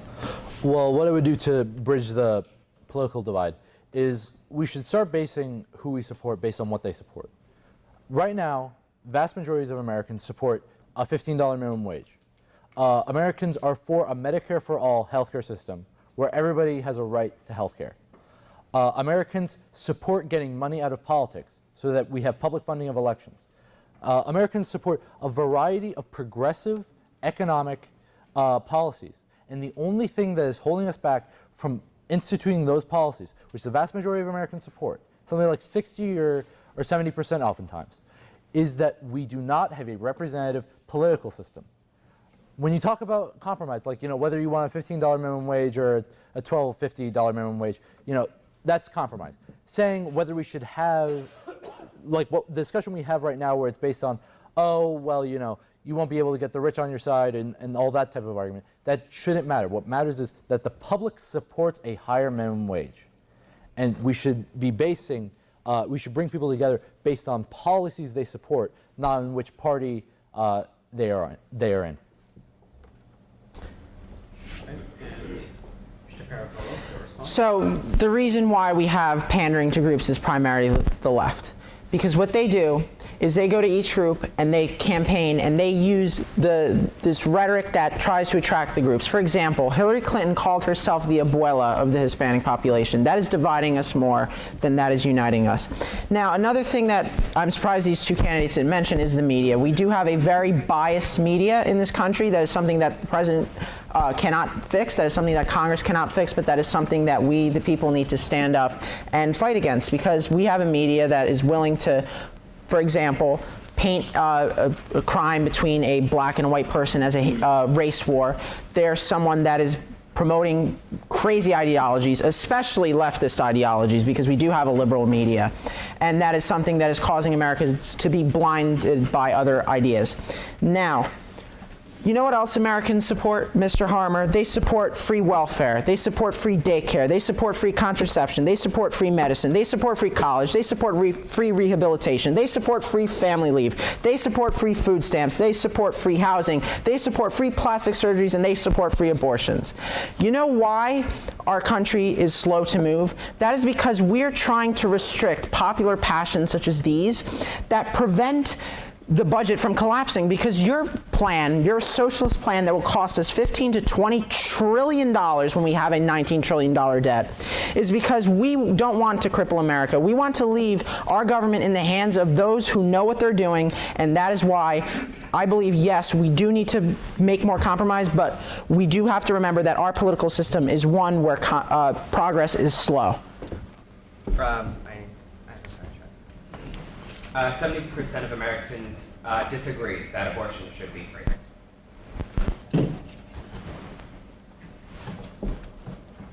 And our next question. Many people are calling for a brokered convention in the Republican Party. Is this democratic, and is this what the party should do, and is this what our country stands for? Mr. Vann, you will go first.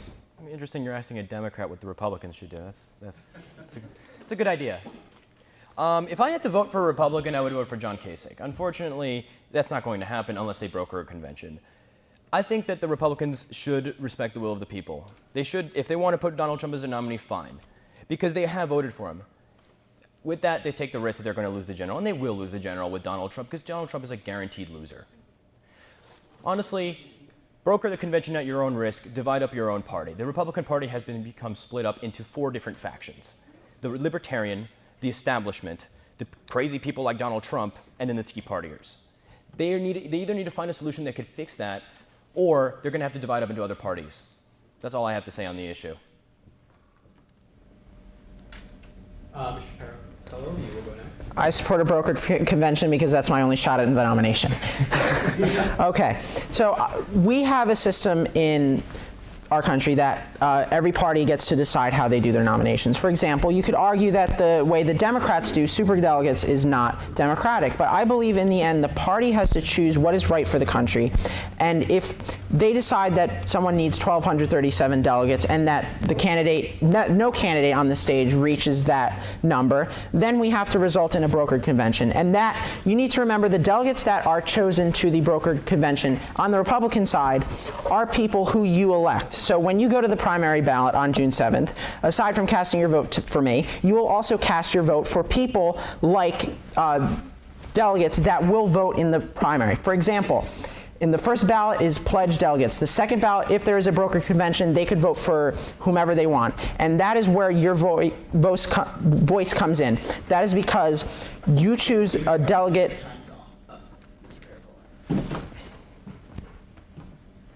Oh wait, sorry, oh my God, so sorry. One minute. You choose someone who has the same political ideologies as you. For example, if you want to get me elected, you would vote for a delegate who has come out and endorsed me. That is still democratic, and that is why I believe a brokered convention is democratic. And a lot of the people are upset with Donald Trump, one of them, myself included, and that is why I believe a brokered convention is democratic. Again, I apologize for interrupting. That's fine. Mr. Harmer, with that response. So I'm a socialist. I don't really have any say in either one of their primaries. But going to the general point about the Republican Party, the issue with the Republican Party is the Republican politicians. Republican voters tend to actually be quite progressive on a lot of issues. Like, I believe according to the last survey, 78% of Republicans want to get money out of politics. Does any of the candidates on the Republican field right now believe in public funding of elections? No, none of them do. A majority of Republicans support raising the minimum wage to a higher level, not necessarily $15. Is any candidate on that stage supporting a higher minimum wage? 25% of Republicans support Medicare for all, single-payer health care, where everybody has the right to visit a doctor and get care. There's no candidate on the Republican field who believes in that. So even when you talk about the Republican Party and how democratic they are, the candidates do not represent the party, which is an outstanding thing because people get to vote. And it's because right now we have a media, and this is because of how we actually have laws governing the media. We have a media that promotes the horse race over policy. They don't care about the policy. You never see the journalists talk about policy. You see them only talk about, oh, what did Donald Trump say on the stage, or what did Marco Rubio, what was his mistake?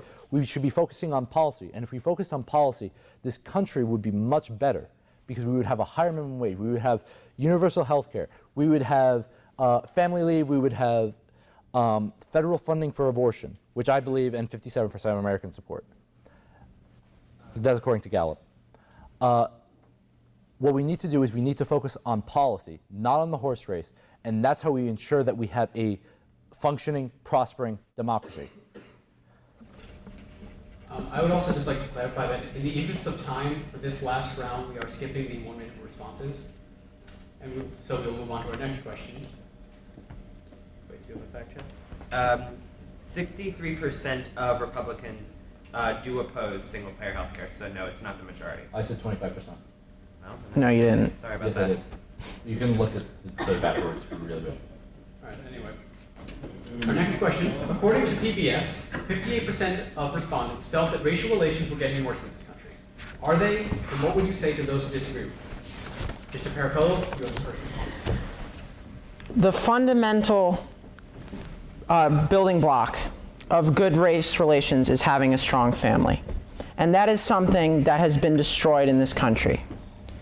We've had politicians who have supported inimical welfare policies that cause families to get divorced, that causes people to result dependent upon government, that have caused children to be born in a dependent state. And that is why I believe that we need to start building up the family and realize that the destruction of the American family is something that has the potential to destroy our own country. Now, another way of bringing people together is religion. We have devolved from that. We have decided that religion is evil and religion is bad, and that is something that we should stray from, and rather it has been religion that has brought people together. Take, for example, the Charleston shooters down in South Carolina. After that horrible massacre that was due to a racist, everyone came together and prayed. Everyone realized that the love they had for one another was greater than anything ever, and they prayed for each other, they supported each other. And that is why I support policies that bring families together, that bring religion up to the national forefront, that people can have the ability to pray together and live together happily. Mr. Harmer, you have the next response. So Mr. Pericolo, he talks about family values. But when we talk about family values, I think that we should do things that help families stay together. And you know, there has been a degradation of the family, and that's because of two reasons. First of all, not necessarily every married couple should stay together. Like in the past, if a woman was getting abused by her husband because of sexism in the world and because of how women are paid, they would not be able to leave their husband because of economic necessity. That's no longer the case anymore. I think that's a positive development, but that does lead to divorce. But I think in that case, it is a justifiable action. And then another thing that has undermined the family since 50s, 60s is the fact that the American worker today has had a war waged on them by both the Democrats and the Republicans. They are not represented by the Democratic and Republican parties anymore because the Democrats don't represent workers on trade issues. Half the time they don't represent them on other liberal issues like single-payer health care and sometimes on the minimum wage. The Republican Party, they're off the spectrum. They don't believe in anything. We should, get rid of the minimum wage. Who cares? If you're poor, here's some bootstraps. Do your best. What we need to do is we need to make sure that people are represented in this government. We need to make sure that there's equal opportunity for everybody of every race, whether they're black, white, Hispanic, Asian, whatever the case is. And when you come down to this, I quoted before, $11,000 is the average black household wealth. It's over $140,000 for white households. There is a fundamental discrepancy in how we treat people, and we need to do everything we can to stop that. Mr. Vann, do you have the final response? Yeah, I'm going to sound like a Republican here, and I would say that I want the government to stay out of our families. I want them just to not go in and mess around with the way that we want to structure our lives. I want to remind Mr. Pericolo, too, that this is a free country. People have different ideas. Some people will use religion to their own comforts. Other people will not. We are not a Christian nation. We are a nation that is founded on the ideals of equality and a nation that is founded on the ideals that that we should be representative. Again, when it comes to racism, I think that affirmative action is a great way for us to help start removing the socioeconomic problems that have been created by 200 years of oppression. Once we start building up another group of people, then we'll be able to have more equality. I agree with raising the minimum wage. However, I disagree with the current debate, because the debate on the minimum wage is ridiculous. You look at the minimum wage as something that is every time that we need to have an improvement on has gone into nothing but a giant political issue. And for example, in 1961, the minimum wage would be today's equivalent of $9.90. Right now, it's $7.50 federally. We need to have a minimum wage that goes up automatically based on the cost of living. We cannot argue on $12 and $15 because, and guess what? In 12 or 15 years, we'll be having that same discussion. We need to support policies that help poor people and help African Americans specifically because they have been specifically disadvantaged throughout our history. And on to our next question. With only 41% of Americans approving of the Affordable Care Act, would you keep it as is, improve it, or trash it? If you're trying to get rid of it, what would you replace it with? Mr. Harmer, you will respond first. Well, I believe that we should install a Medicare for all healthcare system. And that means that every American citizen has a right to be treated. That means that if you're a little kid and you get cancer or you get an illness, you have a right to go to your doctor. You have a right to go to a doctor. You have a right to treatment. If you're a single mother who's been working 3 part-time jobs and you get ill, you have the right to go to your doctor regardless of insurance. And I know Mr. Pericolo is going to come at me immediately with this. Oh, how are you going to pay for it? How are you going to pay for it? Well, you pay for it in this way. You pay for it by increasing the payroll tax for all Americans, making sure that everybody contributes. And in turn, you would save about $400 billion on Medicare for all. And that's according to BMC Health Services Research, which looks into this type of stuff. With a Medicare for all healthcare system, 95% of American households would pay less than under the current system. And like, we're going to raise taxes. But the fundamental thing is, would you rather have, say, $10 go to Joe for, I don't know, would you rather have $500 every year go to the federal government to pay for quality health care, or would you rather have to pay $5,000 to a private service provider for health care? Yes, the money is going to go to the federal government, but it's by far a much smaller amount. And what you see in healthcare results is that the United States has worse results comparative to the rest of the world. We have, I think, something like the 40th best healthcare system in the world. The best healthcare systems in the world are run by the government. They're Medicare for all, single payer type stuff. We should go with what works. We shouldn't settle on less than what we deserve as Americans. We shouldn't settle on what's ineffective. Mr. Vann, you go ahead. In a change of pace, I'll actually turn to my friend Will Harmer here. So I want to keep Obamacare as it is and eventually expand it, because we've worked so hard in order to ensure so many people and make sure that average Americans have health insurance.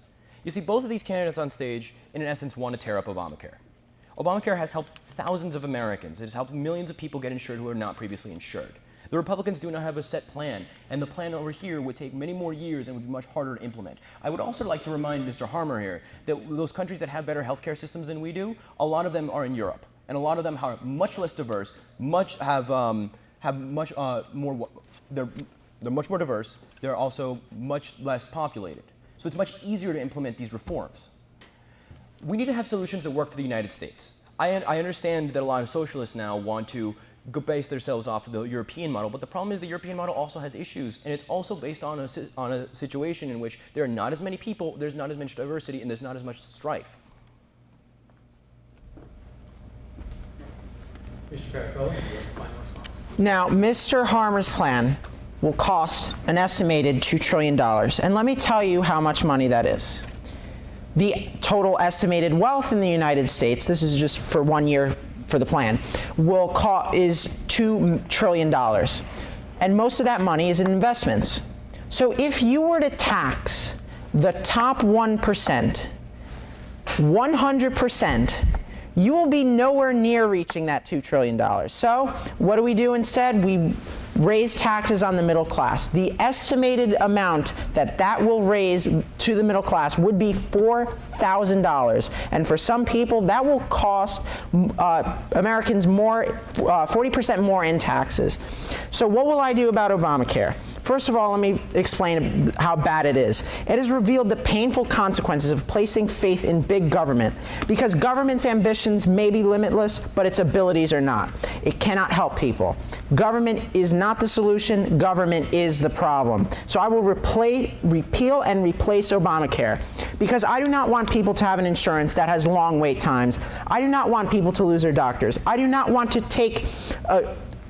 support a law that kills jobs in the United States. I do not want to overstretch our government. And I do not want to waste our money for a $600 million website that doesn't even work. So what will I do? I will have consumer-centered healthcare, not bureaucracy-centered healthcare. Make people their own healthcare companies. I will remove interstate lines so competition can drive down insurance costs. I will create private healthcare accounts, and I will prevent illegal immigrant access to healthcare, because they're the ones that are driving our healthcare costs up. Also, worst case scenario, if healthcare costs do come up, I will regulate, because any type of regulation is better than the Obamacare that we have now.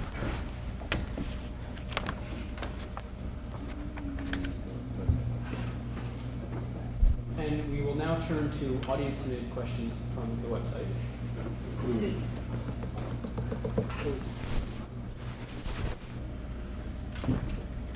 These are going to be 1-minute questions only.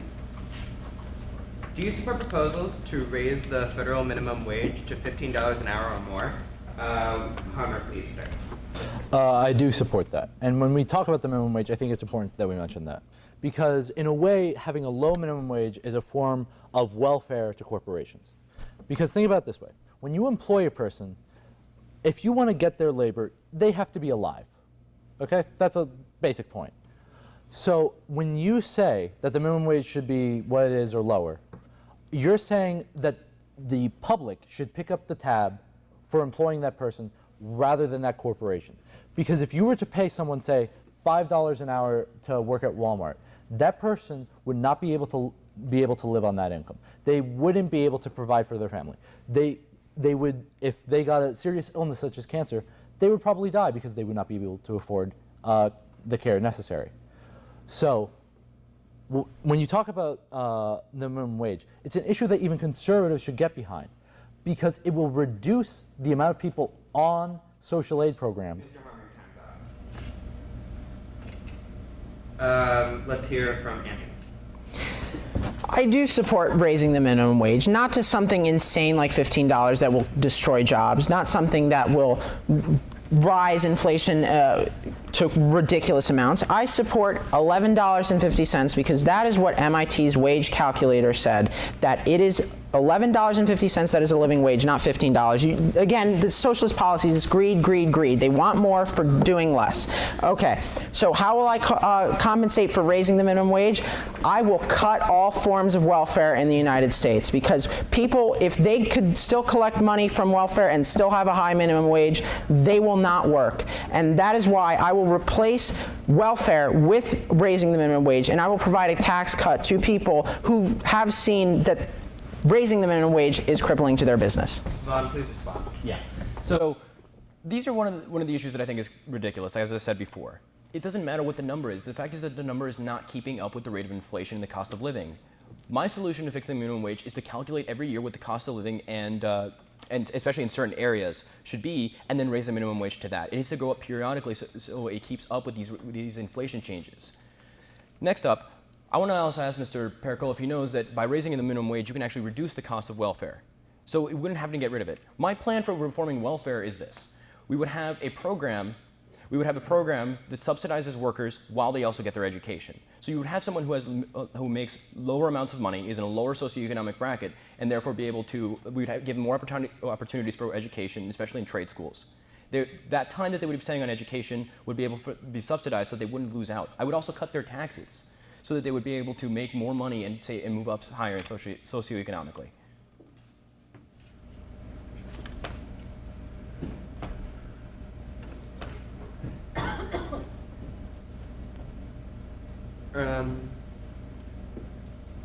Mr. Vaughn, how can we avoid economic crashes like the one we had in 2008? Regulation. I know it's the boogeyman of the Republican Party. The thing is, though, that regulation has ended up being completely, when it was destroyed by the Bush administration, and let's go even farther back. In the last debate, one of the presidents that Mr. Pericolo said that he admires was Calvin Coolidge, who cut regulation and ended up having created one of the worst economic disasters in the history of the United States. We need to have better regulation on Wall Street and better regulation for other drug companies. Once we have these regulations where the government would be able to actually look into and investigate and actually prosecute criminals who are destroying the United States American dream, then we'd be able to. One person, for example, that I would like to investigate is the former CEO of Turing Pharmaceuticals, Martin Shkreli. Under a Vann administration, Martin Shkreli would be in jail for raising the price of a life-saving AIDS medication by 5,000%. Mr. Harmer, please comment. So the 2008 crash was, of course, preceded by a reeling back of regulation that was instituted since the Great Depression with the New Deal.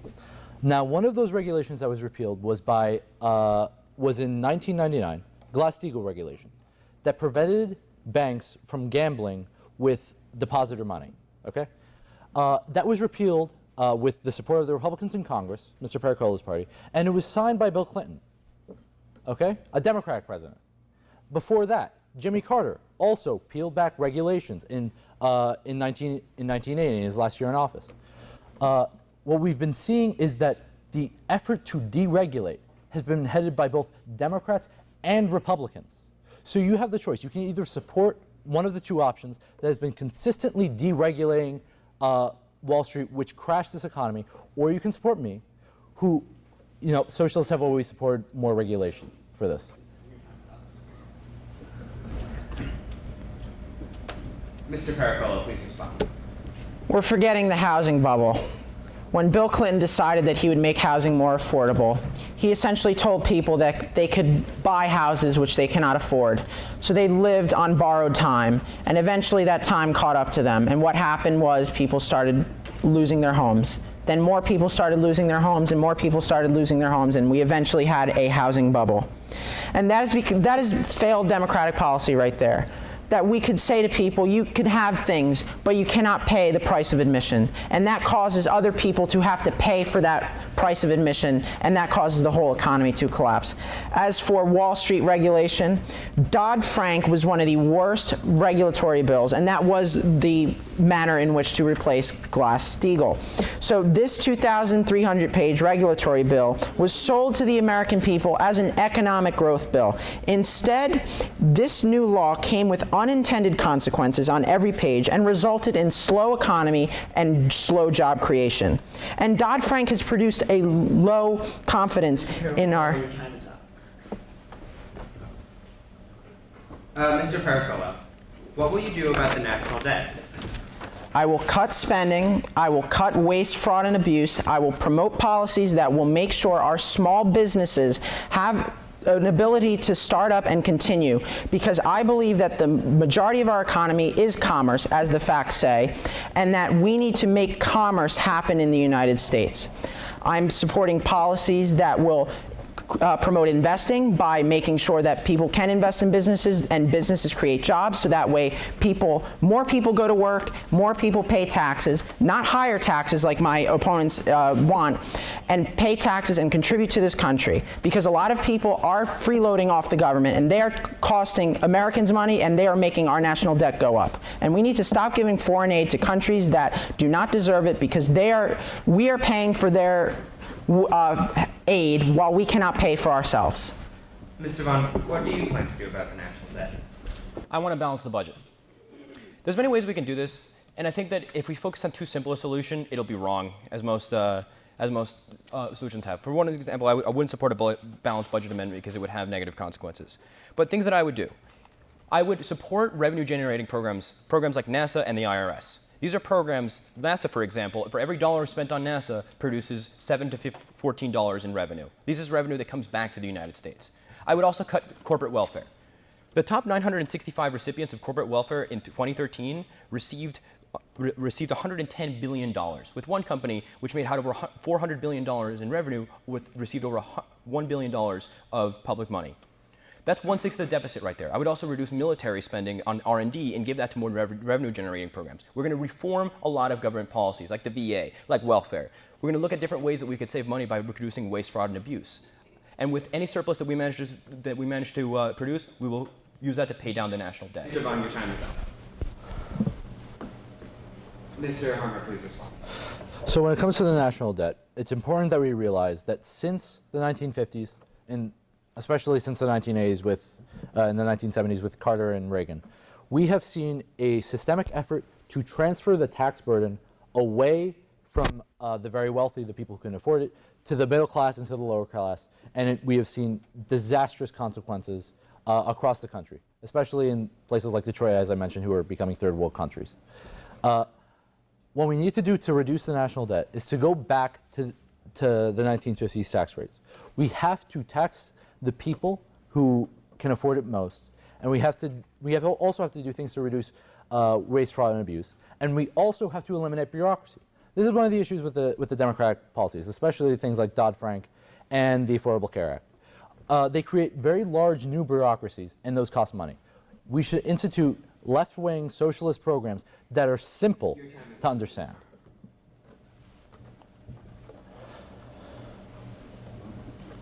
Mr. Vann. I think Mr. Pericolo just responded. Oh, did you not? Yeah, you responded. Yeah. Mr. Vann, what do you think about the Supreme Court's ruling in same-sex marriage? I'm in favor of it. I think we're finally joining the rest of the world. I think that the Supreme Court made the right decision in upholding the 14th Amendment to the United States Constitution. I think that this is an entire issue in which we need to realize that people have different values with this. I don't think, if you do not want to get married, you don't want to get married, don't get married. It's simple. I'm sorry, but this is a group of people that do not share your values, and I'm not going to force people who do not share your own values to have it shoved down your throats. This is an issue that we need to improve too, because the gay rights is not over. We still need to fight for them to not have as much discrimination in schools, in the workplace, and in general society. This is a great ruling, and it shows that America is actually progressing towards the future, and we're showing that we're more inclusive society. Mr. Hammer, your comments. I support the ruling because every citizen has the right to marry who they love. It's as simple as that. And we have progress to make on gay rights regarding discrimination in housing and in healthcare and in all the factors of life, where there is a lot of discrimination against gay people. And when we talk about marriage, in this context, marriage is a legal term, and I don't think that we should force churches or anything like that to marry people. I think that that's their right not to marry gay people. They get to do what they want, but gay people should have the right to marry who they wish, and that's the important point here. Anthony, may you please make a comment about this? Marriage was a religious term that was adopted by government, and government cannot issue marriages because marriage is between the people who get married in church and God. Now, we have a rogue Supreme Court with activist judges who act as unelected representatives, and we need to realize that their policies are not the policies that the rest of the nation wants. We want to take marriage out of the federal government. We want to replace it something with with civil unions for all. That is so that everyone can have the opportunity to have a civil union. People could call it whatever they want, and we could leave marriage up to the churches, so we don't violate the religious rights of Americans. And we need equal benefits, yes, because it is unfair to give benefits to one group of people and not give benefits to another group of people. And this is a paradigm of what the Democrats do. They fight for equality, and then they realize that they are hurting other people instead. We need to come up with solutions. We need to come together and find policies like mine that will make everyone equal under law and make sure that no one is discriminated against. But Mr. Pericolo, we are not talking about it as if we have reformed it. If the system still stays in place, are you in favor of gay marriage? The way it is now, no. My policy is simple. Pass a law that says all instances of the word marriage is changed to civil unions in government. People could call it whatever they want on their own, as long as we make sure that we distinguish from marriage from a civil union. This is even for straight couples as well. That once we do that, all the marriage is left to the churches, and that people will not feel that they have to stop gay civil unions, and that we need to make sure that we end this question of gay marriage. By doing so, my plan will do so. 7 states in their constitution say, I'm paraphrasing the question. 7 states say that a person may not take office unless they believe in God. Do you believe such statements? Mr. Pericolo, will start with you. Well, the Establishment Clause in the Constitution says that people are not permitted to to force religion upon other people. But I do believe that religion is a fundamental part of this country, that this country was founded upon Judeo-Christian values. And Stalin said that if we lose our morality, if we lose our spirituality, America is in decline. And that is what is happening right now, that we are losing care for one another, and we are losing our ability to think of other people. And that is why we are in decline right now. And so I feel that religion is a fundamental aspect of American society, and it needs to stay that way, but it does not mean necessarily that our politicians need to believe in God. Mr. Pericolo, there is actually no record of Stalin having said that quote, and its first appearance was in the 80s.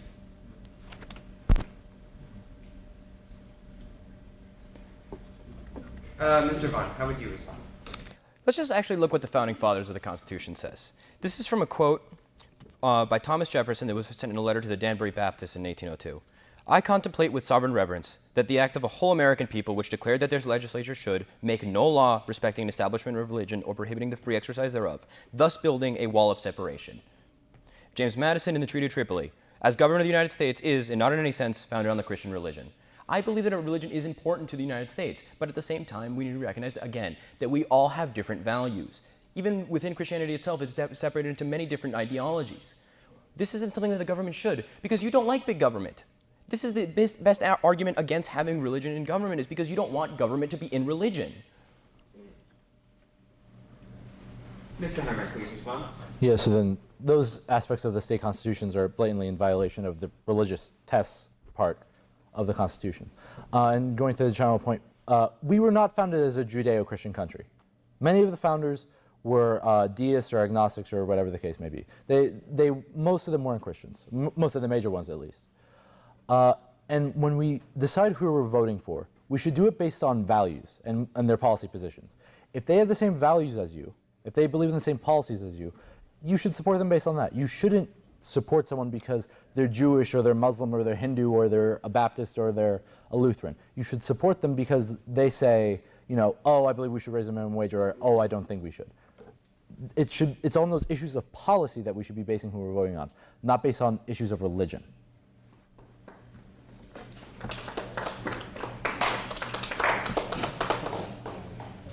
Mr. Vann, I believe you said this before, but let's just clarify. Do you support public funding for NASA? Yes, of course I do. This is ridiculous. It was a question. I know. NASA is a public institution which has provided millions of dollars of economic benefit. It is one of the few institutions of government that works and actually does things that we can approve of. For example, in the 1960s, when we were going to the moon, the Apollo program, which spent about as much money on getting to the moon in its entire 10-year span as corporate welfare we have in 1 year, had employment for 400,000 people. NASA produces spin-offs from its technology. For example, the LASIK eye surgery and other advancements in medicine come from the space shuttle needing an effective way to dock with the International Space Station. For every dollar we give to NASA, we get $14 back into the economy. This is a program, NASA is not an expense. NASA is an investment into our future. You want to know where the jobs of the future are, Will? And Mr. Pericolo? They're up there. They're in space.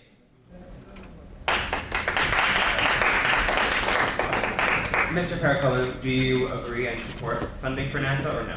I absolutely support funding with NASA. I really agree with everything that you said. NASA has provided more benefits than it has cost for the American people, and it is a jobs program. It is something that we should look into. It is something that I believe is a little underfunded, and we need to increase it. You agree on something? Mr. Harmer, do you agree with these other two candidates? Of course, NASA is great. And nobody should disagree with that. Space is cool, you know, all that. But then you have to worry about funding, and this is one way to fund it. A little while back, the Congress voted on a bill giving $18 billion every year to the banks. It's just one giveaway that they give to the big banks. How about we take away that money from the big banks who crash the economy and give it to NASA so that they can explore space and increase innovation? I think that would be one way of doing it. And there's other programs that we could cut and direct funding to NASA, which is so much better than a lot of government spending, especially when it comes to bombing people. Can I just say one more thing since we're all in agreement on this? Yeah. A lot of people, there's a recent study said that people think that NASA takes up 20% of the national budget, but that's nowhere near the case. The national budget of NASA is less than 1/2 of 1%. If you held up the American tax dollar and cut 1/2 of 1%, you wouldn't even get into the ink. If we doubled the budget of NASA, let's say to make it to $50 billion, we would get to Mars within 10 years. We would have so much more advancements. We'd make millions of dollars off of this. Ladies and gentlemen, for the first time in 2.5 hours, we have a topic that all three candidates agree on.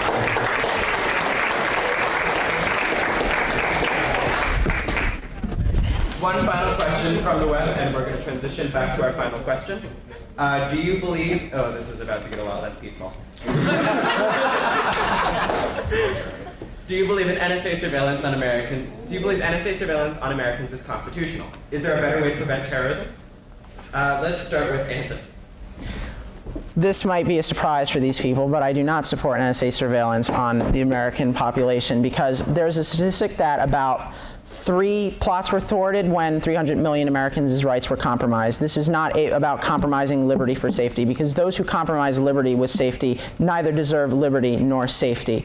Now, the Constitution is very clear on this matter. It says that Americans cannot be searched without a warrant. I believe we should respect that. And also, we need to remember that this is a consequence of immense size of the bureaucracy, the immense size of the American government, and that is why Americans' rights can be infringed upon in such an egregious manner, that we need to cut the size of the government, and we need to make sure that government is accountable for its actions. Thank you. Mr. Vann, what are you thinking? I actually agree with Mr. Pericolo. The thing with this is that we do have a massive bureaucracy, but we have a government that is not respecting the rights of individuals. We also have these agencies, such as the CIA and the NSA, which have secret budgets. It wasn't up until Edward Snowden came along that we actually learned the budget of the CIA, which, by the way, more than 2 times the size of NASA. If you just think about that for a second. Anyway, when it comes to these programs, I think that we need to respect the Constitution. I mean, this is what their country was founded on. If we want to stop national terror threats, we should do it from the areas of the world that are causing national terror threats, not within the United States. Mr. Harvard, do we have another topic that everyone agrees about? Yeah. I don't believe in NSA surveillance. It hasn't stopped any major plots because the NSA and groups like that can't even provide one shred of evidence saying that it has done anything. But it is open to a great potential for abuse, and that's the issue with this. Because if you have a large amount of personal information about a person, that information can then be used to blackmail people, and that's a legitimate issue. Governments are not angels. They will abuse information, and we need to we have to limit that possibility. And the NSA surveillance program that's going on right now has gone on under both Democratic and Republican presidents, has not helped to make America safe, and instead has opened us up to a great violation of everybody in this room's rights.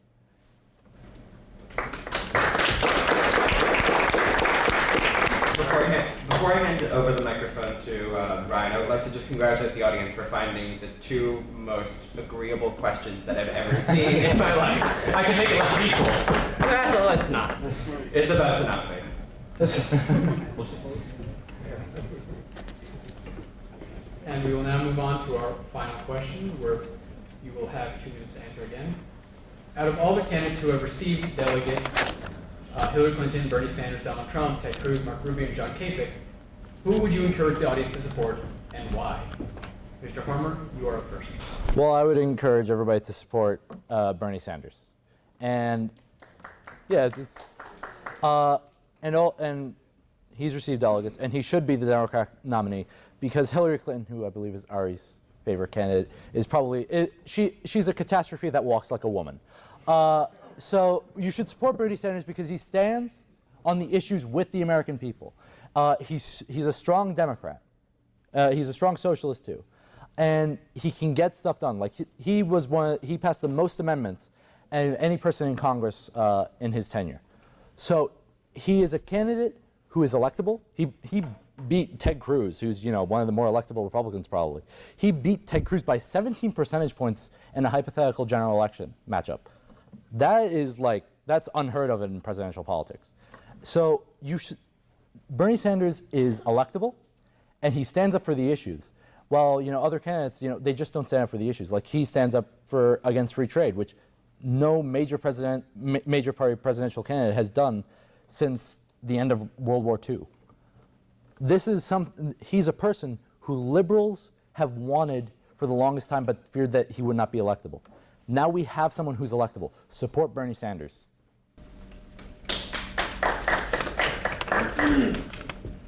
Mr. Pericolo, response? I'm publicly endorsing Ted Cruz for President of the United States of America. Most of my values are in line with Ted Cruz. We have to look at his story. He was someone who, when he was younger, his father left his family. Rather than turning to the streets as this president has promoted and has told people to do, he turned to religion. He stuck to his studies. He memorized the Constitution word for word and recited it and gave classes to people on the Constitution. He went to Princeton University, where he graduated top of his class, and he went to Harvard University, where he graduated summa cum laude. He's someone who knows about the issues. He's someone who's principled, someone who knows exactly what he's doing, and someone who knows the course in which we need to take America. As for Bernie Sanders, we need to remember that when people can find out that they could vote themselves free stuff, that will herald the end of the republic. Bernie Sanders' plan will cost Americans, as I've said before again, $15 to $20 trillion. That will bankrupt the middle class, that will bankrupt this country. There's not even that much wealth in this country. And all of his policies go nowhere. He's a demagogue. He's just as much of a demagogue as Donald Trump, that he's just catering to people's passions. Also, I know Aarie's going to support Hillary Clinton, and I will say that anyone that lies to the American families of Benghazi is disqualified from becoming President of the United States. She's one of the most untrustworthy people in the United States. She lies for political gain. She has no principle. She only wants to be President of the United States. We don't need someone who just wants to be President of the United States. We need someone who's willing to help America, and that person is Ted Cruz.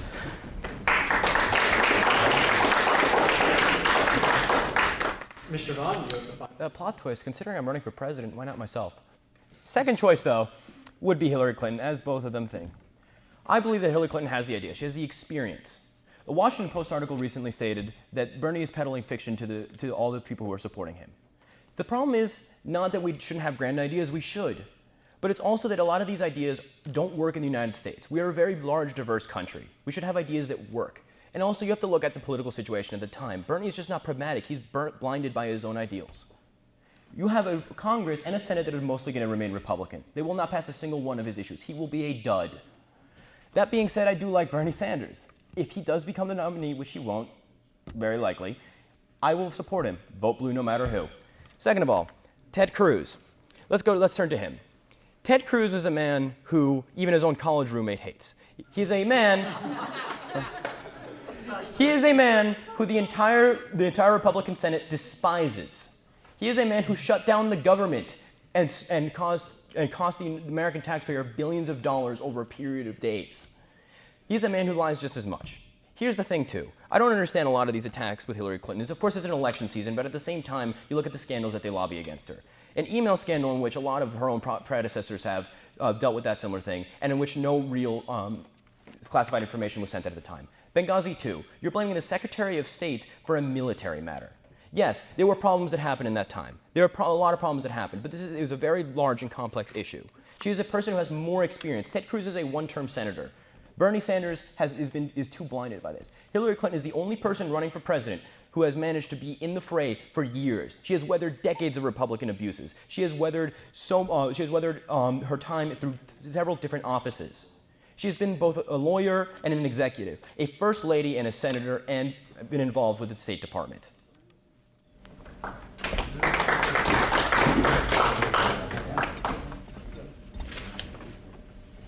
Thank you for appearing today. We hope everyone in the audience enjoyed this debate. Keep up the discussion. And also, I would like to remind our audience that we have this lovely ballot box, so you can vote for who you think won the debate. We will announce the results on Monday. And Mr. Soldati, I believe that we have a closing statement. Oh, yeah. We're going to close the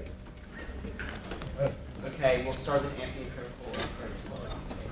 The America we live in today is a disappointment. Our country's culture, economy, and foundation are at risk. Families are breaking apart, not staying together.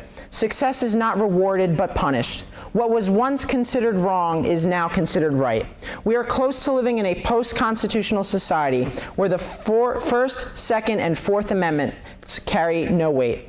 I chose the word disappointment because there is still hope that America could live up to its potential. That hope solely lies in whom you choose as our next president. I declared my candidacy on August 24th because of the people I stand with. I stand for the family who struggles to start a small business due to oppressive regulations, because I know the virtuousness in America lies in its small businesses. I stand for the child who attends an underfunded school and is discouraged by her peers and the welfare state, because I know my policies will give her the tools and motivation to succeed and live the life which she imagined. I feel the pain of the union worker who has her pay extolled from her without any choice and is part of an organization without any choice, because I understand she finally wants to have control over her right to work. I fight for all genders and all races who are thought of as special interest groups by entire political parties, because they want to be told that they have it within themselves to succeed and that they want to be recognized as mainstream Americans. It is critical for the American people to elect a courageous politician willing to fight every unconstitutional executive order done by the Obama administration. We need an unwavering commander-in-chief willing to protect America from radical Islamic terrorism, nevertheless stand up to the politically correct culture and name the threat. We need a president whose policies encourage commerce by lifting crushing taxes and regulations on middle-class small businesses. If you elect Hillary Clinton or Aarie Vann or Will Harmer, you will not wake up from this long national nightmare for another 4 years. But if you elect me, Anthony Pericolo, in 2016, you will make America gleam, and together we will restore the American dream. Thank you.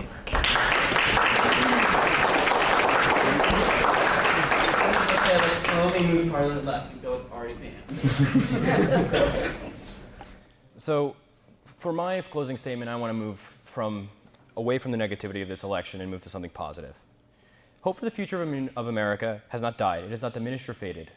Our belief in ourselves to correct our problems and create positive change, that has. Things can and will change.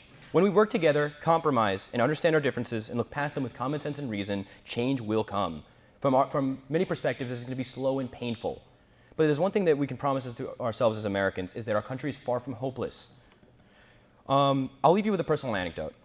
On my grandfather's side, on my dad's side, my grandfather, his name was Aarie Vann. He was born in Brooklyn, New York in the year 1910. He died at the age of 94 in 2004. If he were alive today, he'd be almost 106 years old.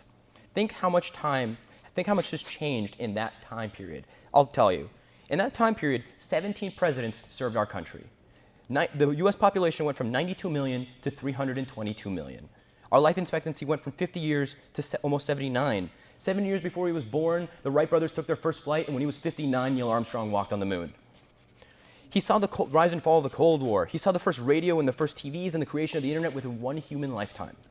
He left a different world than the one he was born into. Now think about this. If I'm lucky to live as he did, to live to be 94, the living memory would be 181 years long. Think of at which point more than half of American history would have passed. Think of how much will change in the future. How science and exploration will improve our lives, how many civil movements will come, how many ideologies will rise and fall. All we have to do is work together. All we have to do is compromise. This is what I've built my campaign on, that we need to find solutions that both of us can agree on, that both of us can understand that we need to work together. We cannot have ideologies that isolate one area. So if there's anything that I want to leave you here again today, is that we shouldn't give up. And I think that because of this, because of our past, because how much has changed, despite our differences, despite the deadlock, despite all the problems we've had as a country, we will get through this. If there's anything that in American history that has been one constant, is that we have made it past our issues and tried to do this. The America that we think about is not a reality, it's a promise, and it's our job to make it that promise a reality. This is the reason I believe America has a bright future. Thank you, God bless you, and have a good day.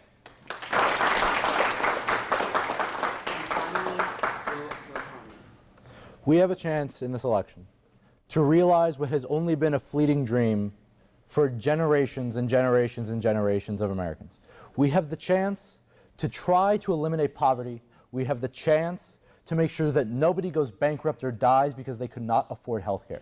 We have the chance to bring families together by making them prosper. We have the chance to make sure that every person, whether black or white, Asian or Latino, has the chance to live a good life where they don't have to live in fear of economic insecurity.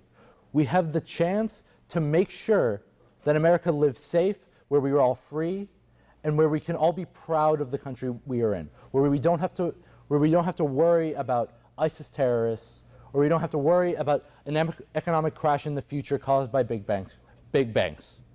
We have a chance to realize what people even a generation ago back in the Reagan years, could not even imagine being real.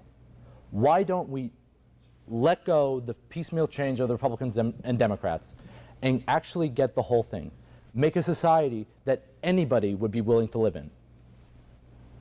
So I say to you, vote for me, and have a nice day.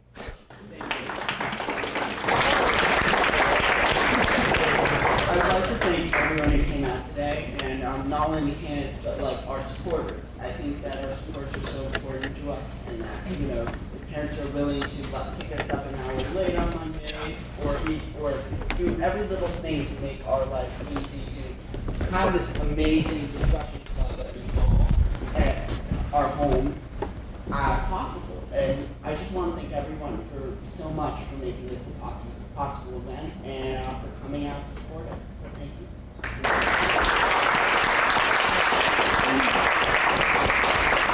We're not done. With this election, please remember, go out, register to vote. Vote in the primaries. Voting is the way that we fix the problems. Yeah, sure. Okay, Josh. Thank you.